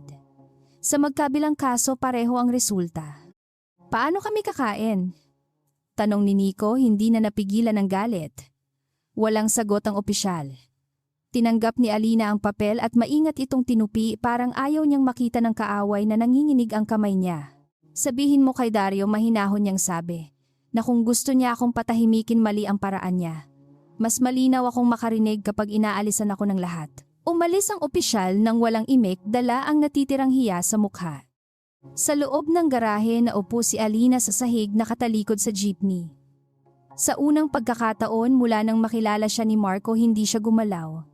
Hindi siya nag-ayos, hindi nagbilang ng barya, hindi naghanap ng solusyon. Nakatingin lamang siya sa mga kamay niyang puro grasa at pulang pintura na parang tinatanong kung gaano pa karaming dumi ang kailangang idikit sa kanya bago siya paniwalaang marumi. Doon nahanap ni Marco ang tunay na mukha ng pagdurog. Lumuhod siya sa harap niya, hindi bilang mayaman o pinuno kundi bilang taong ubos na ang dahilan. May ebidensya tayo, sabi niya. May boses ni Rafael, may mga resibo, may sobre ng tatay mo. Hindi siya tumingin sa kanya. At sino si Rafael sa'yo, Marco? Natigil ang hininga niya. Sa labas tumilaok ang manok ng kapitbahay, tila walang pakialam sa mundong babagsak sa loob ng munting garahe. Isang taong matagal ko nang sinusundan, sagot niya. Hindi iyon kasinungalingan ngunit kulang na kulang. Itinaas ni Alina ang mukha at ngayon may luha na sa gilid ng mata niya, hindi bumabagsak, hindi humihingi ng awa. Narinig ko ang tawag mo kay Elena. Narinig ko ang salitang sir. Narinig ko ang Salvador Transport. Huwag mo akong tratuhing hindi marunong magdugtong ng piraso. Napapikit si Marco dahil dumating na ang sandaling kinatatakutan niya. Hindi siya nakapagsalita agad at ang bawat segundo ng katahimikan ay naging sagot sa kanya. Tumayo si Alina, hawak ang suspensyon sa isang kamay at ang sobre ng ama sa kabila. Ang apelyido mo ba ay Salvador? Tanong niya. Wala nang daan sa palibot ng katotohanan. Oo, mahina niyang sabi. Hindi niya idinagdag ang buong titulo, hindi niya binanggit ang yaman ngunit hindi na kailangan. Ang pangalan ay sapat upang baguhin ang hugis ng lahat. Napaatras si Alina na parang nahawakan niya ang apoy. Kumpanya mo, sabi niya, halos hindi marinig. Ang pangalan sa papel ng tatay ko. Ang bodega. Ang mga utang, ang mga taong nagtanggal sa akin sa ruta. Lumapit si Marco ngunit itinaas niya ang kamay. Hindi ko alam ang lahat noon. Tumawa siya ngunit ang tunog ay basag. Ganyan din ba ang sinabi ng lahat ng lalaking nasa taas kapag may namatay sa ilalim? Tinamaan siya ng tanong ng walang awa at karapat-dapat iyon. Hindi ako si Rafael, sabi niya. Sinusubukan kong patunayan ang ginawa niya. Habang nagpapanggap kang mahirap sa bahay ko, sagot niya. Habang kumakain ka sa hapag namin, habang pinapanood mo kaming bilangin ang barya, habang alam mong ang pangalan mo ang nasa likod ng bangungot namin. Hindi siya sumigaw ngunit mas matindi ang katahimikan niya kaysa sigaw ng sinumang sugatan. Si Nico ay nakatayo sa pinto namumutla hindi malaman kung haharapin si Marco o aalalayan ang kapatid. Ate bulong niya. Ngunit hindi na naririnig ni Alina ang lahat. Nasa isip niya ang gabi ng ulan ng estrangherong isinakay niya ang sugat sa kilay ang unang ngiti sa ilalim ng sirang bubong. Bawat alaala ay nagbago ng kulay hindi dahil peke ang lahat, kundi dahil may katotohanang itinago sa pagitan ng mga ito. Umalis ka, sabi niya sa wakas. 2 salita lamang ngunit tila hinugot mula sa pinakamalalim na bahagi ng kanyang dignidad. Napatigil si Marco at sa unang pagkakataon sa mahabang panahon wala siyang kapangyarihang magpabago ng hatol. Alina, pakinggan mo ako. Umiling siya. Pinakinggan na kita ng mas matagal kaysa nararapat. Ngayon pakinggan mo ako. Umalis ka bago ko makalimutang minsan kitang iniligtas. Lumabas si Marco sa garahe habang papalubog ang araw at ang bawat hakbang ay parang paglayo sa iisang lugar na nagparamdam sa kanya ng tunay na tahanan. Hindi siya umiyak, hindi siya lumingon agad ngunit pagdating sa kanto huminto siya at nakita ang jeepney na basag ang salamin at may markang magnanakaw. Sa loob ng pader na iyon, isang babaeng walang prangkisa, walang pera at halos walang kakampi ang nanatiling nakatayo. At siya na may hawak ng imperyo ay naging dahilan ng panibagong sugat. Sa itaas ng Salvador Tower, tinanggap ni Rafael ang balitang umalis na si Marco mula sa garahe ni Alina. Hindi niya alam kung gaano kalaki ang nalalaman ng pamangkin ng lumang kaalyado niya ngunit sapat ang gulo upang ngumiti siya. Ang tiwala ay madaling sirain, sabi niya kay Dario sa telepono. Lalo na kapag ang katotohanan mismo ang kutsilyo. Iniutos niyang bantayan si Alina, kunin ang sobre at ihanda ang huling papel na magpapalabas sa kanya na umamin. Sa kabilang panig ng lungsod pumasok si Marco sa tagong opisina ni Elena. Una siyang nakita nito na walang maskara ng pagpapanggap suot ang damit ng mahirap, ngunit may tindig ng lalaking sanay magdala ng utos. Sir, sabi ni Elena, may sapat na tayo para sa ilang kaso pero hindi pa para pabagsakin si Rafael. Inilapag ni Marco ang record sa mesa. Kunin mo ang lahat. Lumang aksidente, pekeng utang, pirma ng board. At hanapin kung saan nila dadalhin si Alina kapag kinuha nila siya. Natigilan si Elena. Sa tingin mo kukunin nila siya? Tumingin si Marco sa bintanang walang tanawin kundi pader. Kapag hindi na gumana ang paninira, gagamit sila ng takot. Ang boses niya ay kalmado ngunit ang loob niya ay nagliliyab. Hindi na lamang ito operasyon, hindi na lamang paglinis ng kumpanya. Ito ay paniningil sa bawat taon na hinayaan niyang lumago ang halimaw sa ilalim ng pangalan niya. At higit sa lahat, ito ay panata sa babaeng nawalan ng tiwala ngunit hindi ng halaga. Samantala sa garahe, binuksan ni Alina ang ilalim ng sahig upang tingnan kung ligtas pa ang sobre. Naroon pa iyon kasama ang resibo at lumang larawan ng ama. Hinawakan niya ang larawan at doon lamang bumagsak ang luha. Tay, pagod na ako, bulong niya. Ngunit bago pa siya tuluyang mabasag, may tunog ng sasakyang huminto sa labas. 3 anino ang bumaba at isa sa kanila ang kumatok ng marahan, halos magalang. Ang ganoong katok ang pinaka nakakatakot. Binuksan ni Nico ang maliit na siwang sa pinto at agad umatras. Ate, hindi sila taga-terminal, sabi niya, nanginginig ang boses. Tumayo si Alina, pinahid ang luha at itinago ang sobre sa loob ng jacket. Hindi na siya magmamakaawa, hindi na siya magtatago sa likod ng sugat. Nang bumukas ang pinto, nakita niya ang lalaking may peklat, hawak ang papel na may pirma niyang ginaya. Sumama ka ng tahimik, sabi nito, para hindi masaktan ng kapatid mo. Hindi kumilos si Alina nang unang hawakan ng lalaking may peklat ang braso niya. Ang mukha niya ay kalmado, ngunit sa loob ay mabilis niyang binibilang ang mga bagay na maaaring maging sandata. May basag na bote malapit sa pinto, may kalawang na kadena sa gilid ng garahe at may wrench sa ibabaw ng kahon ng pyesa. Sa likod niya, narinig niya ang nanginginig na hininga ni Nico at iyon ang pumigil sa kanya sa biglang pagsugod. Walang kailangang masaktan, sabi ng lalaking may peklat, ngunit ang paraan ng paghawak niya sa papel ay nagsabing kabaligtaran. Pipirma ka lang na ikaw ang kumuha ng pera. Ikaw ang nag-ayos ng preno ng jeepney na naaksidente at kusang ibinibigay mo ang sasakyan bilang bayad sa utang. Tumingin si Alina sa peking pirma. Kahawig iyon ang lagda niya, ngunit walang bigat ng kamay niya, walang galit, walang buhay. Kung pipirma ako, tanong niya, pakakawalan ninyo ang kapatid ko. Ngumisi ang isang kasamang lalaki. Marunong ka palang makipag-usap? Ngunit alam ni Alina na ang taong marunong magsinungaling sa papel ay marunong ding magsinungaling sa pangako. Hindi siya nagtiwala, ngunit kailangan niyang bumili ng oras. Dahan-dahan niyang nilingon si Nico. Sa tinging iyon, sinabi niyang wag lumaban, wag sumunod at higit sa lahat mabuhay. Hinila siya palabas ng garahe bago pa makasigaw ng malakas si Nico. Isang kamay ang tumakip sa bibig niya habang ang isa ay nagtulak sa kanya papasok sa van. Mula sa maliit na salamin, nakita niya ang kapatid na pinipigilan ng isa pang lalaki sa pintuan. Ang kanyang puso ay gustong bumalik at manakit, ngunit ang utak niya ay nanatiling malinaw. Kung mahuhulog siya sa galit, matatalo siya bago pa makarating sa totoong laban. Nang umandar ang van, isiniksik ni Alina ang daliri sa maliit na tahi ng jacket. Naroon pa ang sobre ng ama, manipis ngunit parang naglalaman ng buong buhay nila. Hindi napansin ng mga lalaki dahil abala silang tumawag kay Dario. Nakuha na namin siya, sabi ng may peklat. Dalhin sa lumang dipo. Napapikit si Alina nang marinig ang lugar. Ang lumang dipo ay nasa dulo ng syudad, malayo sa daang may saksi. Samantala si Marco ay nakatayo sa tagong opisina ni Elena nang dumating ang tawag mula sa batang kapitbahay ni Nico. Hindi malinaw ang boses ng bata, puro iyak at hingal, ngunit sapat ang mga salita. Kinuha si Ate Alina. Van. Lalaking may peklat. Sa sandaling iyon, nawala ang malamig na maskara ni Marco Salvador. Hindi na siya estratehistang nagbibilang ng ebidensya.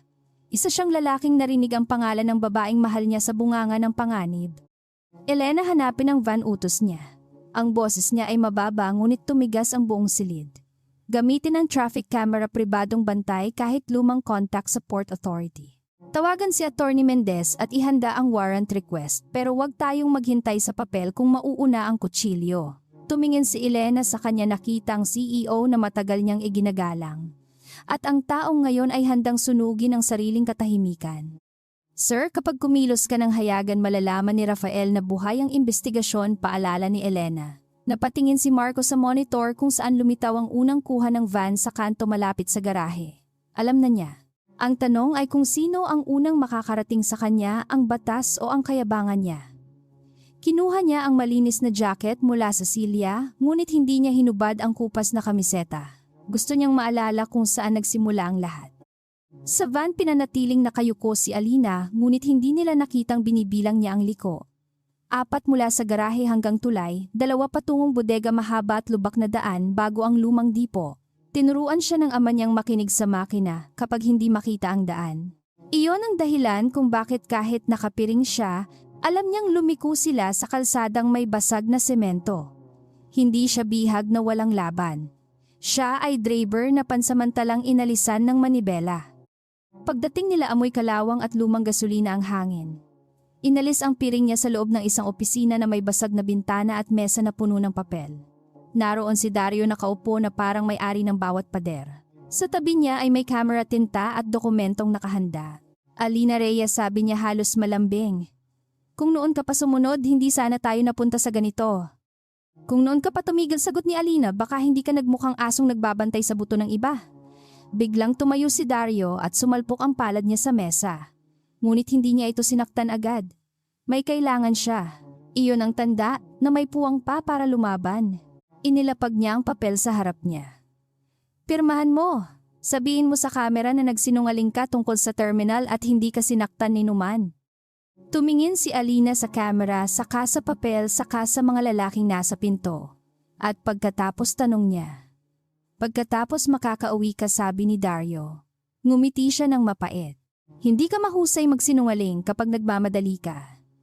Kumislap ang inis sa mata nito. Sa loob ni Alina lumaki ang takot para kay Nico, ngunit hindi niya hinayaang maging mukha iyon.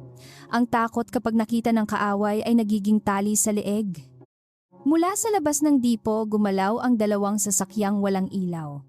Nasa una si Marco, katabi si Elena na may hawak na tablet at koneksyon sa mga kamera. Sa ikalawa ay 3 security officer na matagal nang pinagkakatiwalaan ng pamilya Salvador, hindi ng board. Walang baril kung hindi kailangan, sabi ni Marco. Unahin si Alina. Kunin ang papeles. Buhay dapat si Dario dahil kailangan niyang magsalita. Sa tinig niya ang galit ay nakasuot ng disiplina. Nasa itaas ng lumang gusali ang isang bantay na naninigarilyo at walang pakialam sa paligid. Hindi niya nakita si Elena na umikot sa likod at pinatay ang kuryente sa isang bahagi ng bakuran. Nang mamatay ang 2 ilaw, nagmura ang mga lalaki sa loob. Ginamit ni Marco ang dilim upang makalapit sa pinto. Naririnig niya ang boses ni Alina malinaw at matigas, at ang tunog na iyon ang nagpigil sa kanya mula sa padalos-dalos na pagsugod. Sabihin mo sa camera na ikaw ang kumuha ng pera utos ni Dario. Sabihin mo na ginawa mo iyon dahil baon ka sa utang. Nakatitig si Alina sa lens at sa halip na sumunod nagsalita siya ng buong linaw. Ako si Alina Reyes. Kung makita ninyo ang kuhang ito, ibig sabihin pinilit nila akong magsalita. Si Dario Velasco ang nagbanta sa akin at ang mga papeles sa mesa ay peke. Sumabog ang galit ni Dario. Itinulak niya ang kamera at bago pa niya mahawakan si Alina, bumukas ang pinto sa likod. Pumasok si Marco, hindi na mukhang palaboy, hindi na mukhang taong walang pangalan. Kahit kupas pa rin ang kamiseta niya, ang tindig niya ay nagdala ng bigat ng Torre boardroom at utos na matagal niyang itinago. Bitawan mo siya, sabi niya. Walang sigaw, ngunit napaatras ang isa sa mga tauhan. Napatigil si Alina, hindi dahil sa pagdating niya, kundi dahil sa paraan ng pagtingin ng lahat kay Marco. May pagkilala sa takot nila. May bigat na hindi kaya ng isang taong walang kapangyarihan. Lumunok si Dario, saka tumawa upang takpan ang kaba. Ikaw pala, sabi niya. Akala ko kung sinong ligaw na aso. Hindi gumalaw si Marco. Mali ka. Ako ang taong magbubukas ng kulungang ginawa ninyo. Sumugod ang lalaking may peklat mula sa gilid, ngunit nauna si Alina. Ginamit niya ang upuang kinauupuan, itinulak iyon sa tuhod ng lalaki at umikot palayo sa hawak niya. Sa parehong sandali sinunggaban ni Marco si Dario at ibinagsak ang kamay nito sa mesa bago nito maabot ang kutsilyong nakatago sa ilalim. Nagkagulo ang silid. Sa labas pumasok ang tauhan ni Elena, mabilis at kontrolado, habang ang ibang lalaki ay nagsitakbo sa dilim. Hindi perpekto ang pagsagip. May suntok na tumama sa panga ni Marco, may basag na bote na muntik sumugat kay Alina at may papel na nagkalat sa sahig na parang mga puting ibong nasunog ang pakpak. Ngunit hindi bumitaw si Marco kay Dario. Hindi rin bumitaw si Alina sa sobre ng ama. Nang matapos ang sagupaan, nakaluhod ang mga tauhan sa sahig, nakaposas ng security at si Dario ay hinihingal na may dugo sa labi. Akala mo ba tapos na ito, singhal ni Dario kay Marco? Hindi mo alam kung sino ang nasa likod namin. Lumapit si Marco at sa unang pagkakataon, sinabi niya ang buong pangalan na itinago niya kay Alina. Ako si Marco Salvador. Alam ko kung sino ang nasa likod mo.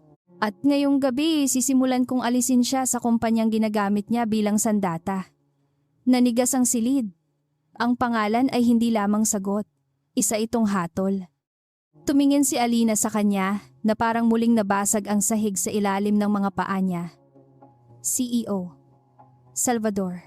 Ang lalaking pinakain niya ng lugaw, pinatulog sa silong at sinabihang umalis ay hindi lang tagapagmana ng pangalang kinamumuhian niya. Siya ang nasa tuktok nito. May bahagi ng puso niyang gustong magpasalamat dahil dumating siya. May bahagi namang gustong sumigaw dahil kinailangan pa niyang maagaw upang marinig ang buong katotohanan. Lumapit si Marco, ngunit huminto sa distansiyang kaya niyang tanggapin. Alina, sabi niya, at sa isang salita ay naroon ang paghingi ng tawad na hindi sapat. Hindi ngayon, sagot niya mahina ngunit matatag. Iligtas mo muna ang ebidensya. Iligtas mo ang mga driver na sinira nila. Huwag mong gawing tungkol sa atin ang gabing ito. Napayuko siya. Muli niyang hinangaan ang puso niyang kahit sugatan ay inuuna pa rin ang hustisya. Dumating ang mga pulis na tinawag ni Attorney Mendez ngayon ay mas maingat dahil may kasamang abogado media contact at opisyal na utos. Hindi na makapangyarihan ang dating ng uniforme kapag may kamera nang nakatutok sa kanila. Kinuha ang mga dokumento hard drive at pekeng kasunduan sa utang. Nahuli rin sa isang cabinet ang lumang tala ng aksidente ni Ernesto Reyes kasama ang memo na nagsasabing huwag nang buksan ang investigasyon. Nang mabasa ni Alina ang pangalan ng ama sa memo, nawala ang ingay sa paligid. Parang bumalik siya sa araw ng libing, sa amoy ng kandila sa kamay ni Nico na maliit pa noon at mahigpit na nakakapit sa kanya. Hindi aksidente ang katahimikan. May pumirma para patahimikin ang patay. May kumita habang ang pamilya niya ay nagbilang ng huling barya. Pinisil niya ang papel hanggang mamuti ang mga daliri. Sa labas nakaharap ni Marco ang mga mamamahayag na tinawag ni Elena bilang proteksyon laban sa paglilinis ng ebidensya. Hindi siya nagsuot ng Amerikana. Nakatayo siya sa ilaw ng kamera na may sugat sa labi at putik sa pantalon. May natuklasan kaming malawak na pandaraya sa ilang operasyon ng Salvador Transport, sabi niya. Makikipagtulungan kami sa investigasyon at sinumang nasa loob ng kumpanya na sangkot dito ay hindi po protektahan ng pangalan ko. Hindi niya binanggit si Rafael ng buo dahil kailangan pa ng matibay na kasong hindi kayang lusutan ng abogado. Ngunit sapat ang pahayag upang yumanig ang Mercado Board at Terminal. Sa mga bahay ng Draper, pinanood ng mga pamilya ang balita sa maliliit na telepono. May unang beses na nakarinig sila ng taong nasa tuktok na umaming may bulok sa loob ng sariling pader. Hindi pa iyon hustisya, ngunit hindi na rin iyon katahimikan. Si Rafael mula sa pribadong silid sa Salvador Tower, pinanood ang pahayag ni Marco nang walang kibot sa mukha. Sa unang tingin para siyang estatwa. Ngunit nang patayin niya ang screen basag ang basong hawak niya. Mapusok na bata, bulong niya. Akala niya ang pag-amin ay lakas. Tinawagan niya ang isang miyembro ng board at nagsimulang maglatag ng bagong salaysay. Si Marco raw ay nadala ng babae ginamit ng mga kalaban at nawalan ng bait. Pagbalik sa garahe, madaling araw na. Si Nico ay sumugod kay Alina at niyakap siya ng mahigpit. Doon lamang siya napaluha, hindi malakas, hindi mahaba ngunit sapat upang mabasa ang balikat ng kapatid. Nasa may gate si Marco, hindi pumapasok. Alam niyang walang karapatan ang paang iyon na basta tumawid sa bahay na nasaktan niya.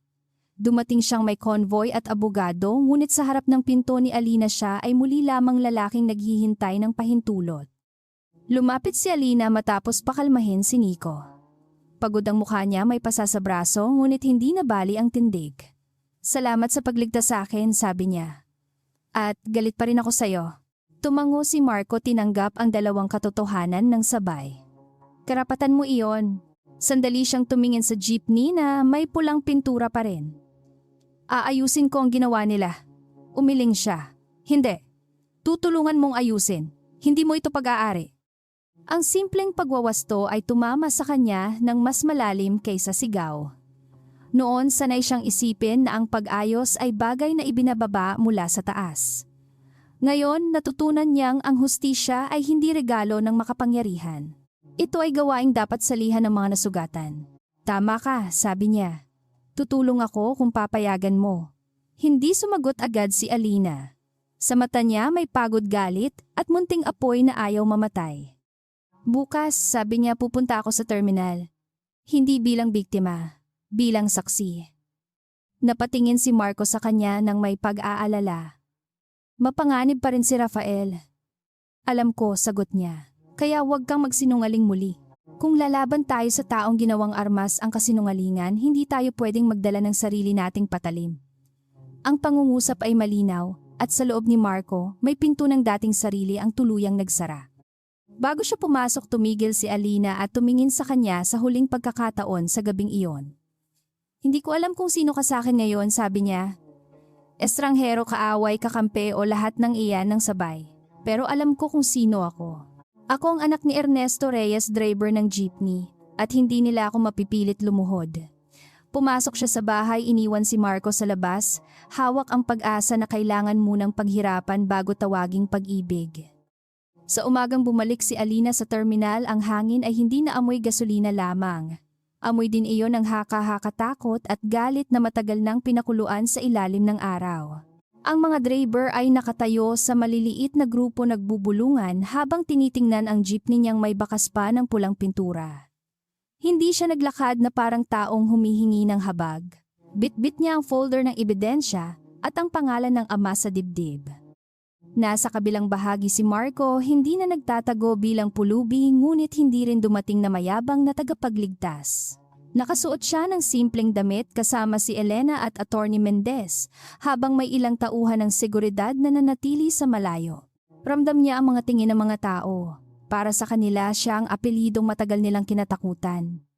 Alam niyang ang tiwala ay hindi maipapahayag sa balita. Kailangan itong bayaran sa gawa. Tumayo si Alina sa ibabaw ng mababang hagdan sa tabi ng opisina ni Dario. Hindi ako nandito para sabihing maniwala kayo agad, sabi niya sa mga driver. Alam kong matagal na kayong tinakot. Alam kong may anak kayong pinapakain, may utang na hindi ninyo maintindihan at may prangkisang kayang mawala sa isang pirma. Pero kung mananatili tayong magkakahiwalay, isa-isa tayong sisirain hanggang wala nang matira. May mga mukhang nagmatigas at may ilan namang lumambot. Si Lando ang driver na dating palatawa ngunit laging kinakabahan unang lumapit. May resibo ako, sabi niya halos pabulong. 2 beses nila akong pinapirma sa papel na walang laman. Pagkatapos lumabas na may utang akong higit sa kinita ko sa 1 taon. Ibinaba niya ang sobre sa kamay ni Alina at sa maliit na kilos na iyon may pader na nagsimulang mabitak. Sumunod ang isang matandang driver na si Caben. Hawak niya ang lumang talaan ng hulog na kabalot sa plastik na parang banal na bagay. Hindi ko na sana ilalabas ito, sabi niya. Pero kung tunay na mabubuksan ang kaso, isama mo ang pangalan ko? Nang marinig iyon ng iba, may 3 pang lumapit, pagkatapos ay 5, hanggang ang mesa sa tabi ng terminal ay napuno ng resibo, larawan, liham at takot na naging papel. Habang nangyayari iyon, nakamasid si Dario mula sa gilid ng lumang tindahan, may takip ang mukha ng sombrero. Hindi pa siya nahuhuli dahil mabilis siyang nakapagpiyansa sa tulong ng mga abogadong galing kay Rafael. Ang yabang niya ay nabawasan ngunit ang lason ay naroon pa rin. Tinawagan niya ang taong nasa itaas. Nag-uusap na sila, sabi niya. Kung hindi natin sila paghihiwalayin ngayon, magiging hukbo ang mga driver. Sa Salvador Tower, nakatayo si Rafael sa harap ng mahabang mesa kung saan naghihintay ang ilang miyembro ng board. Nakangiti siya sa kanila mahinahon. Tila ang buong kaguluhan ay gawa lamang ng batang CEO na nadala ng emosyon. Ang kailangan natin ay ipakita na hindi mapagkakatiwalaan ang mga saksi, sabi niya. Magkakaroon ng welga, kaguluhan at pinsala. Pagkatapos itatanong ng publiko kung bakit nakikinig si Marco sa mga taong naninira ng serbisyo. Bago magtanghali, kumalat ang balitang magkakaroon ng kilos protesta ang mga driver sa harap ng terminal. Ngunit ang unang grupo na dumating ay hindi kilala ni Alina. May dala silang karatula, ngunit mali ang mga pangalan ng ruta. May ilan sa kanila ang labis na maayos ang sapatos para sa taong buong araw sa kalsada at may mga mata silang naghahanap ng kamera, hindi katarungan. Naunawaan agad ni Alina ang bitag. Hindi sila atin-bulong niya kay Marco. Tumango siya, nakatingin sa mga lalaking nagsisimulang manulak ng pasahero at sumipa sa gulong ng nakaparadang jeepney. Gusto nilang palabasin na kayo ang nanggugulo. Lumapit si Alina sa mga tunay na driver at itinaas ang kamay. Walang papalag. Walang sisigaw. Ilabas ninyo ang telepono, kunan ang mukha nila at tulungan ang pasahero. Huwag nating ibigay ang eksenang binayaran nila. Ang utos niya ay mabilis na kumalat. Si Nico ay tumakbo sa gilid upang ilayo ang mga tindera. Si Lando at Caben ay gumawa ng hanay sa harap ng mga jeepney, hindi para makipag-away kundi para pigilan ang mga nagpapanggap na makalapit. Nang may lalaking bumato ng bato sa salamin, malinaw na nakunan iyon ng 2 estudyante at isang tindera ng kape. Sa bawat kilos ng gulo, may bagong saksi na lumalaban sa kasinungalingan. Nagulat si Marco sa bilis ng paghawak ni Alina sa krisis. Sa boardroom, pinag-uusapan nila ang risk management na may mahahabang ulat at chart. Dito si Alina ay nagbasa ng panganib sa galaw ng balikat sa maling ruta sa karatula sa paraan ng paghanap ng kamera ng taong nagpapanggap Hindi siya produkto ng paaralang pangnegosyo, ngunit ang bawat taon sa kalsada ay nagturo sa kanya ng estratehiyang hindi kayang bilhin. Dumating ang unang media crew handang kumuha ng larawan ng kaguluhan. Ngunit sinalubong sila ni Elena dala ang kopya ng mga video mula sa Draper. Ipakita ninyo ang buong kuha, sabi niya. Hindi pinasimula ng mga Draper ang gulo. Sa tabi niya si Attorney Mendez ay nagsimulang tumawag sa mga opisyal na hindi na makapagpanggap na walang nakikita. Ang salaysay na inihanda ni Rafael ay hindi pa gumuho ngunit nabutas na ang telon. Nang hapon ding iyon dumating ang mas malaking suntok. May 3 jeepney mula sa grupo ng mga saksi ang natagpo ang may putol na hose ng preno at asukal sa tangke. Kung umandar ang mga iyon kinabukasan maaaring may masaktan o mamatay. Napaupo si Caben sa tabi ng kanyang sasakyan, hawak ang ulo. Matanda na ako, bulong niya. Pero hindi ko kayang isipin na may batang masasakay dito kung hindi natin nakita. Hindi na naghintay si Alina. Tinipon niya ang mga driver sa ilalim ng bubong ng lumang hintayan. Hindi na ito tungkol sa pera lang, sabi niya. Handa silang pumatay at ipangalan sa kapabayaan natin. Mula ngayon, walang jeepney ang aalis na hindi tinitingnan ng 2 pang driver.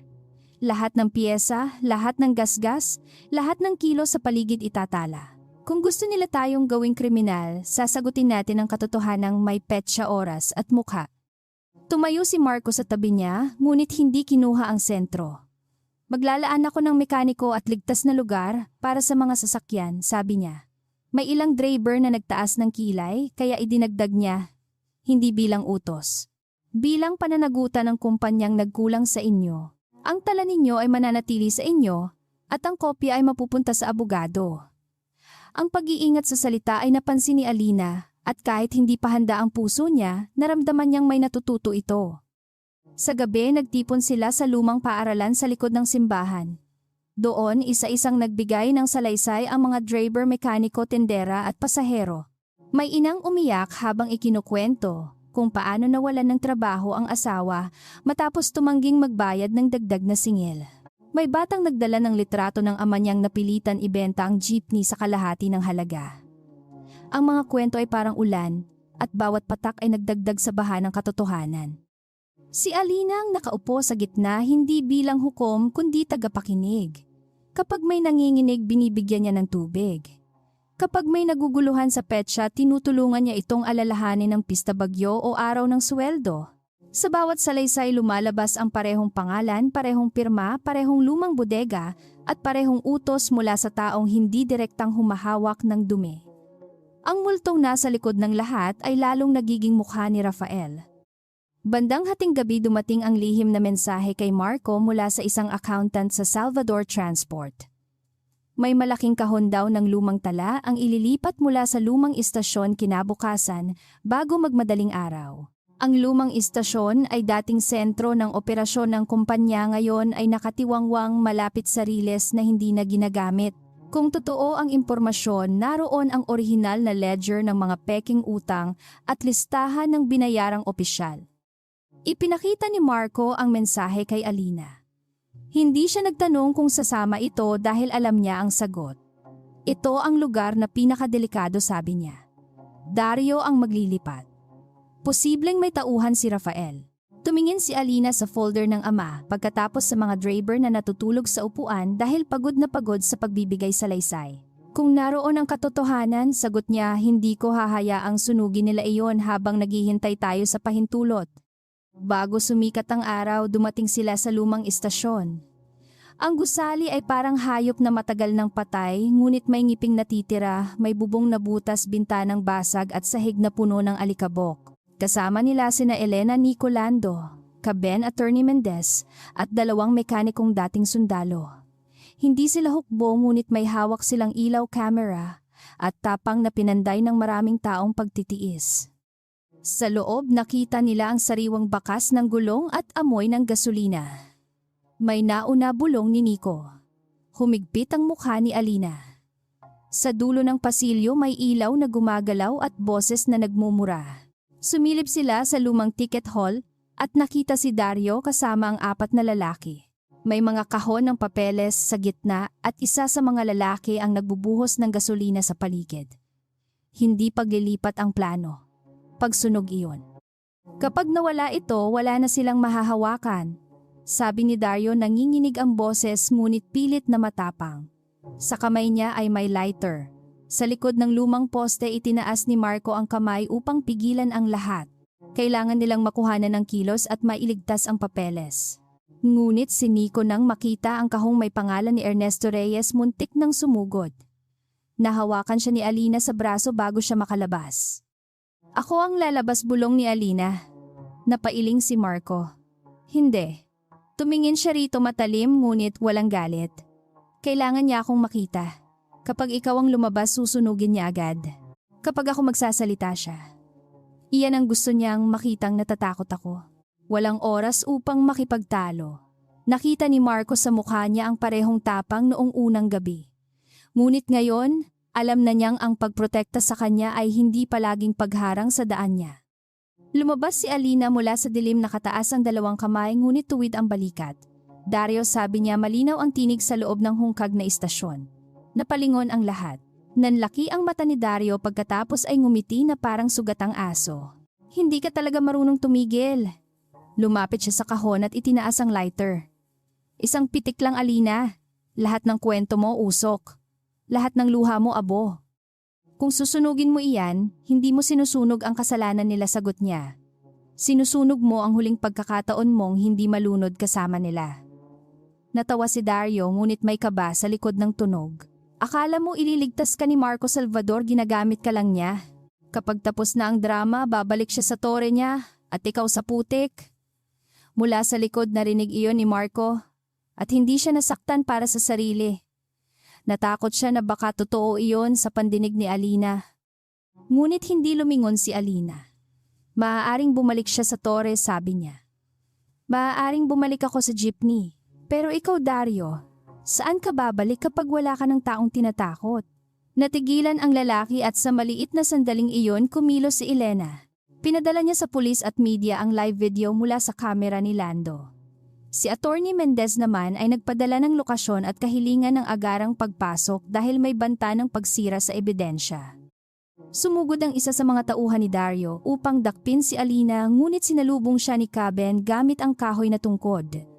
Hindi malakas ang matanda ngunit sapat ang tama upang mawalan ng balanse ang lalaki. Sumunod sina Lando at Nico, itinulak ang mga kahon palayo sa gasolina. Si Marco ay dumiretso kay Dario bago nito mapitik ang lighter. Nagbanggaan sila sa sahig at gumulong ang apoy na maliit sa gilid ng basang papel.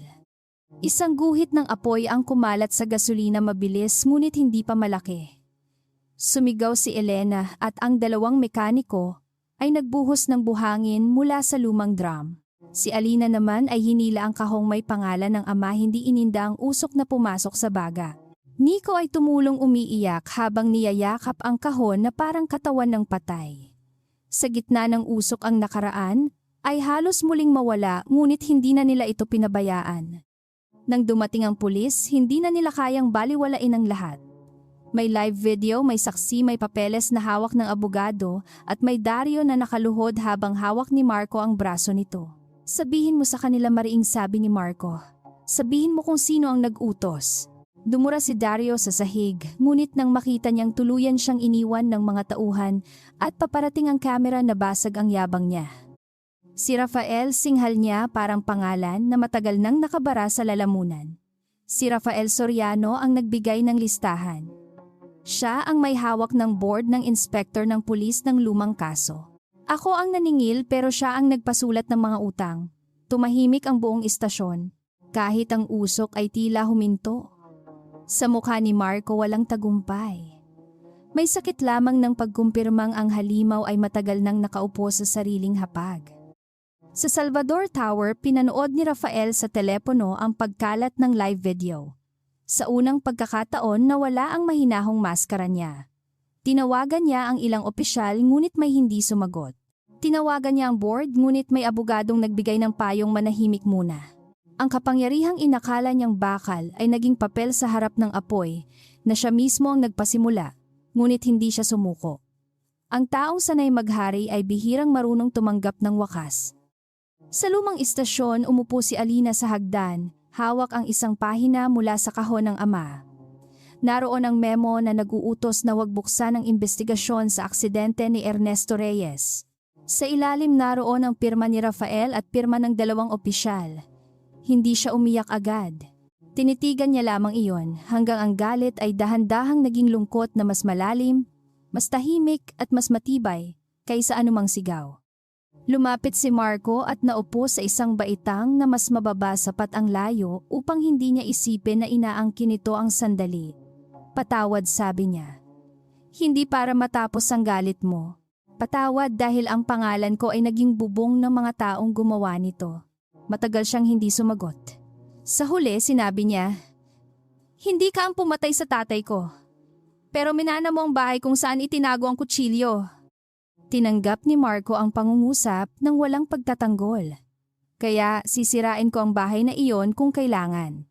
Napatingin siya rito pagod ngunit malinaw ang mata. Huwag mong sirain. Linisin mo. May mga taong umaasa sa trabaho nila sa ruta sa suweldo. Hindi hustisya ang sunugin ang lahat dahil may ahas sa loob. Doon muling nakita ni Marco kung bakit siya nahulog sa babaeng ito. Kahit sugatan, hindi siya bulag sa kapakanan ng iba. Pagsikat ng araw inilabas ang mga kahon mula sa lumang istasyon. Ang mga driver ay nakapila, bawat isa ay may dalang piraso ng ebidensya tila prosesyon para sa mga taong pinatahimik ng taon. Si Alina ay nanguna sa kanila hindi bilang reyna, kundi bilang unang naglakad sa daang matagal nilang kinatakutan. Sa tabi niya si Marco ay hindi lumamang ng hakbang. Sa unang pagkakataon, natutunan niyang ang tunay na pag-ibig ay marunong sumabay, hindi lamang maghatid. Pagsapit ng umaga, ang Salvador Tower ay hindi na mukhang palasyong hindi naaabot. Sa harap nito nakapila ang mga mamamahayag, driver, empleyado at mga pamilyang minsang itinulak sa gilid ng sistemang pinakikinabangan ng iilan. Nakataas ang ulo ni Alina habang hawak ang kahon ng ebidensiya ng kanyang ama. Sa tabi niya si Nico, namumula ang mata ngunit matatag. Sa kabilang panig, tahimik na naglakad si Marco, hindi nauuna, hindi nagtatago. Sa loob ng gusali naghihintay ang lupo ng mga direktor na parang mga taong pinilit gumising mula sa mahabang pagtulog. May ilan sa kanila ang tunay na nabigla sa lawak ng pandaraya, ngunit may ilan ding mas takot sa pagbagsak ng presyo kaysa sa pagbagsak ng dangal. Naupo si Rafael Soriano sa dulo ng mesa, suot ang kulay abong Amerikana. Malinis ang kamay, malamig ang tingin at may ngiting parang hindi siya ang lalaking binanggit sa lumang istasyon. Unang nagsalita si Marco ngunit hindi niya ginamit ang bigat ng apelyido upang patahimikin ang lahat. Inilapag niya ang tala ng pekeng utang, mga pirma ng official record ng lumang aksidente at pahayag ni Dario. Hindi ito gulo sa ibaba, sabi niya. Ito ay krimeng itinago sa ilalim ng maayos na ulat. Ang kumpanyang ito ay nagkamali nang hayaang gawing puhunan ang takot ng mga driver. Sumandal si Rafael at marahang pumalakpak, isang tunog na mas nakainsulto kaysa palakpakan. Maganda ang palabas, Marco. Isang sugatang driver, ilang lumang papel at isang inarestong tagapamahalang gustong iligtas ang sarili. Iyan ba ang ipapalit mo sa tiwala ng mga mamumuhunan? Tumingin siya kay Alina na parabang maliit itong dumi sa mamahaling sahig. Ang babae bang ito ang bago mong tagapayo sa pamamahala ng imperyo? Hindi gumalaw si Alina sa upuan. Dati ang ganoong tingin ay maaaring magpaalala sa kanya ng pintuang bawal pasukin ng damit na hindi sapat ng boses na dapat hinaan. Ngayon dala niya ang pangalan ng ama, ang boses ng mga driver, at ang gabing muntik nang masunog ang katotohanan. Hindi ako tagapayo, sabi niya.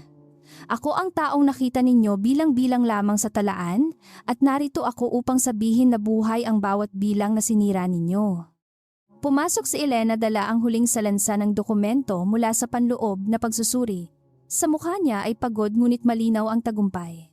Natagpuan namin ang paglilipat ng pondo mula sa mga pekeng bayarin patungo sa kumpanyang kontrolado ng pamilya ni Ginoong Soriano, sabi niya. May sulat din siyang naguutos na huwag buksan ang kaso ni Ernesto Reyes matapos mapatunayang may sinadyang pagputol sa linya ng preno. Sa unang pagkakataon nabura ang ngiti ni Rafael. Sandali lamang iyon ngunit sapat upang makita ng lahat ang taong nasa likod ng maayos na Amerikana. Peke iyan, sabi niya. Ginawa ninyo iyan upang alisin ako. Tumayo si Marco ngunit si Alina ang nagtaas ng kamay upang humingi ng pagkakataong magsalita. Nagtaka ang lupon ngunit tumango si Marco. Sa maliit na kilos na iyon ipinakita niyang hindi niya pag-aari ang katotohanan. Inilapag ni Alina ang lumang larawan ng kanyang ama sa mesa. Si Ernesto Reyes ay nakangiti roon sa tabi ng jeepney, hawak ang kamay ng batang Nico. Ang lalaking ito ay hindi numero sa pagkawala, sabi niya. Ama siya. Driver siya. Taong nagsabing walang preno ang kasinungalingan kapag pinabayaan. Namatay siya matapos tumangging pumirma sa utang na hindi kanya. Kung peke ang papel, bakit alam ninyong dapat manahimik ang kaso niya? Walang sumagot agad. Ang katahimikan ay umikot sa mesa, mabigat at makapal. Sa labas, naririnig ang mahinang ugong ng mga taong naghihintay. Hindi iyon sigawan ng gulo kundi hininga ng mga taong pagod ng ituring na anino. Huminga ng malalim si Marco. Tinatawagan na ang mga awtoridad. Ang buong tala ay ipinadala na sa investigador at sa hukuman. Ang lupon ay kailangang bumoto ngayon upang alisin si Rafael sa lahat ng kapangyarihan. Hindi mo ako mapapatalsik, singhal ni Rafael, at tuluyang nabasag ang kanyang hinahawakang imahe. Ang ama mo ang nagbigay sa akin ng kumpiyansa. Ako ang nagpalaki ng mga rutang pinagkakakitaan mo. Ako ang naglinis ng maruming gawain upang makaupo ka sa malinis na opisina.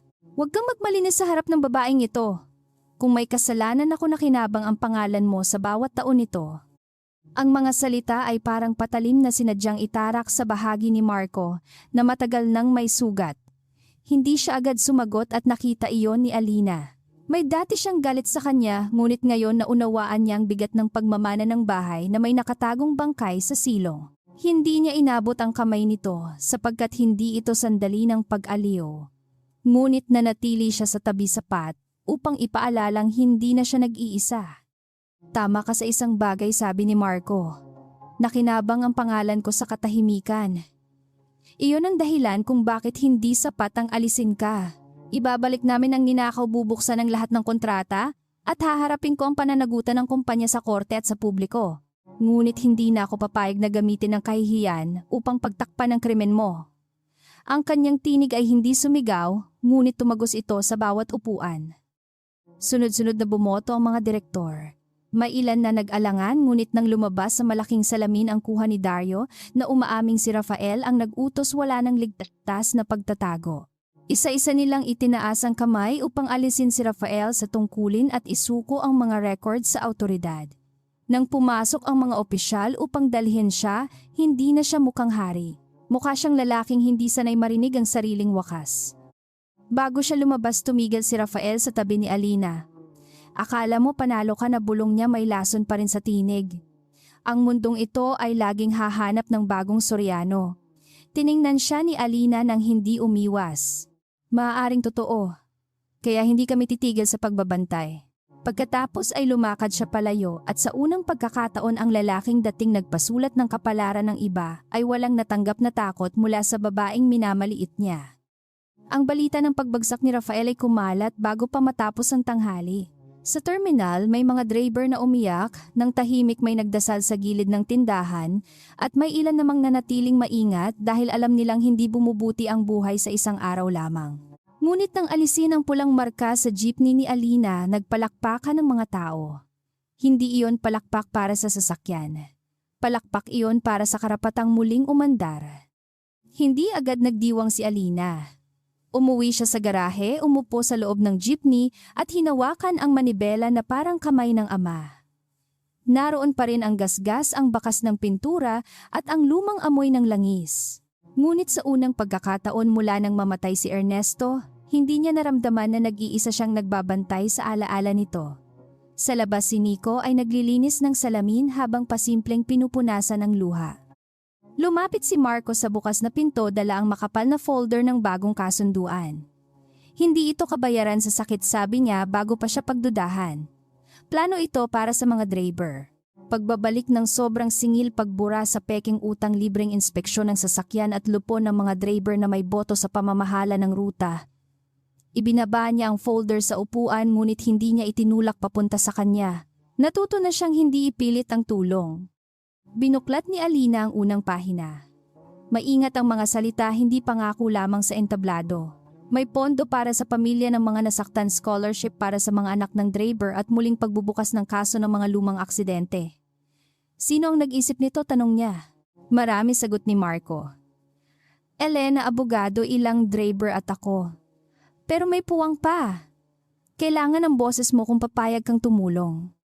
Napatingin siya sa kanya, hinahanap kung may bakas pa ng dating lalaking sanay magdesisyon para sa lahat. May nakita siyang pagod, pagsisisi at pag-asa, ngunit wala na ang mapanganib na katiyakang kaya niyang ayusin ang mundo ng mag-isa. Tutulong ako, sabi niya. Pero hindi bilang mukha ng kampanya mo. Tutulong ako bilang Alina Reyes Draper. Kapag hindi ka nakinig sa amin, ako mismo ang unang sisigaw sa harap ng tore mo. Sa unang pagkakataon matapos ang maraming araw, natawa si Marco ng tunay. Hindi iyon tawa ng ginhawa lamang. Tawa iyon ng taong tinanggap na ang pag-ibig ay hindi pagpapaamo sa matapang na puso kundi paggalang sa apoy nito. Iyon ang dahilan kung bakit kailangan kita, sabi niya. Natahimik si Alina at sa pagitan nila ay bumalik ang dating init, mas maingat, mas mabagal at mas totoo kaysa noong gabing itinago niya ang pangalan niya. Lumipas ang ilang linggo na hindi parang himala kundi parang mahabang pagkukumpuni. May mga pagdinig sa hukuman, mga pagtatalo sa lupon at mga empleyadong kailangang tanggalin dahil napatunayang sangkot sa pandaraya. May mga Draper na nainip sa bagal ng pagbabago at may mga opisyal na nagtangkang iligtas ang sarili sa pamamagitan ng pagturo sa iba. Ngunit ngayon may tala, may abogado, may saksi at may komunidad na hindi na madaling paghihiwalayin. Si Dario ay pumayag tumestigo, kapalit ng mas magaan na parusa, ngunit walang tumawag doon na kabayanihan. Ibinigay niya ang pangalan ng mga opisyal na tumanggap ng pera, ang schedule ng paniningil at ang mga utos na natanggap mula kay Rafael. Sa bawat pag-amin may sugat na muling nabubuksan, ngunit may daan ding nalilinis. Nang mabasa sa hukuman ang pangalan ni Ernesto Reyes, tumayo si Alina at Nico, magkahawak kamay, walang luha ngunit may dangal. Sa huling araw ng pagdinig kay Rafael, hindi siya humingi ng tawad. Sinabi niyang ginawa niya ang kailangan upang mapalago ang negosyo, at ang mahihina raw ay palaging nadudurog sa ilalim ng progreso. Ang hukom ay hindi natinag. Sa hatol binanggit ang pandaraya, pananakot, pagsira sa ebidensya at pananagutan sa lumang aksidenteng ikinamatay ni Ernesto.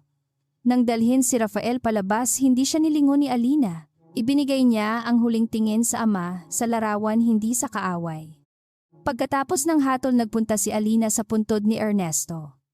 Kasama niya si Nico, Marco at ilang Draper na nagdala ng bulaklak na binili mula sa ambagan. Nilinis niya ang marmol, inayos ang kandila, at saka inilapag ang kopya ng hatol sa tabi ng pangalan ng ama.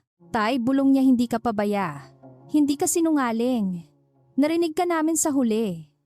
Humangin ng banayad at sa sandaling iyon tila gumaan ang buong daan pa uwi. Hindi nagtangkang yakapin siya ni Marco sa harap ng puntod. Nakatayo lamang siya sa likod, nagbibigay ng puwang sa pamilyang matagal nang ninakawan ng pagluluksa. Nang lumingon si Alina, siya ang lumapit. Ipinatong niya ang kamay sa dibdib nito sa lugar na minsan niyang inakalang puno lamang ng sikreto.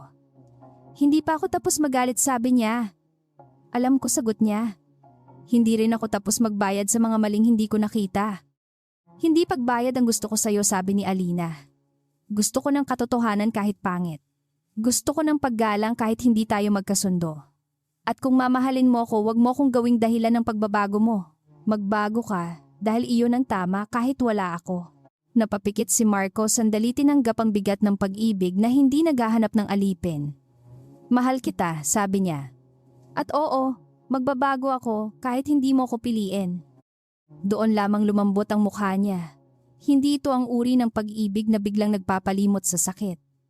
Mas mahirap ito, mas marangal, at mas malapit sa katotohanang kaya nilang dalhin.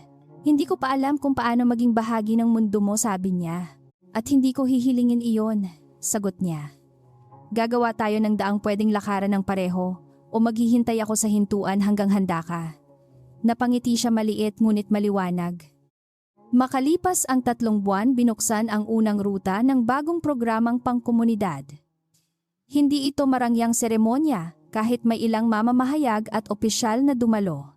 Ang mas mahalaga ay naroon ang mga driver na muling nakakuha ng prangkis sa mga pamilyang nabura ang peking utang at mga batang unang beses sasakay nang walang takot na maputol ang kinabukasan ng magulang nila.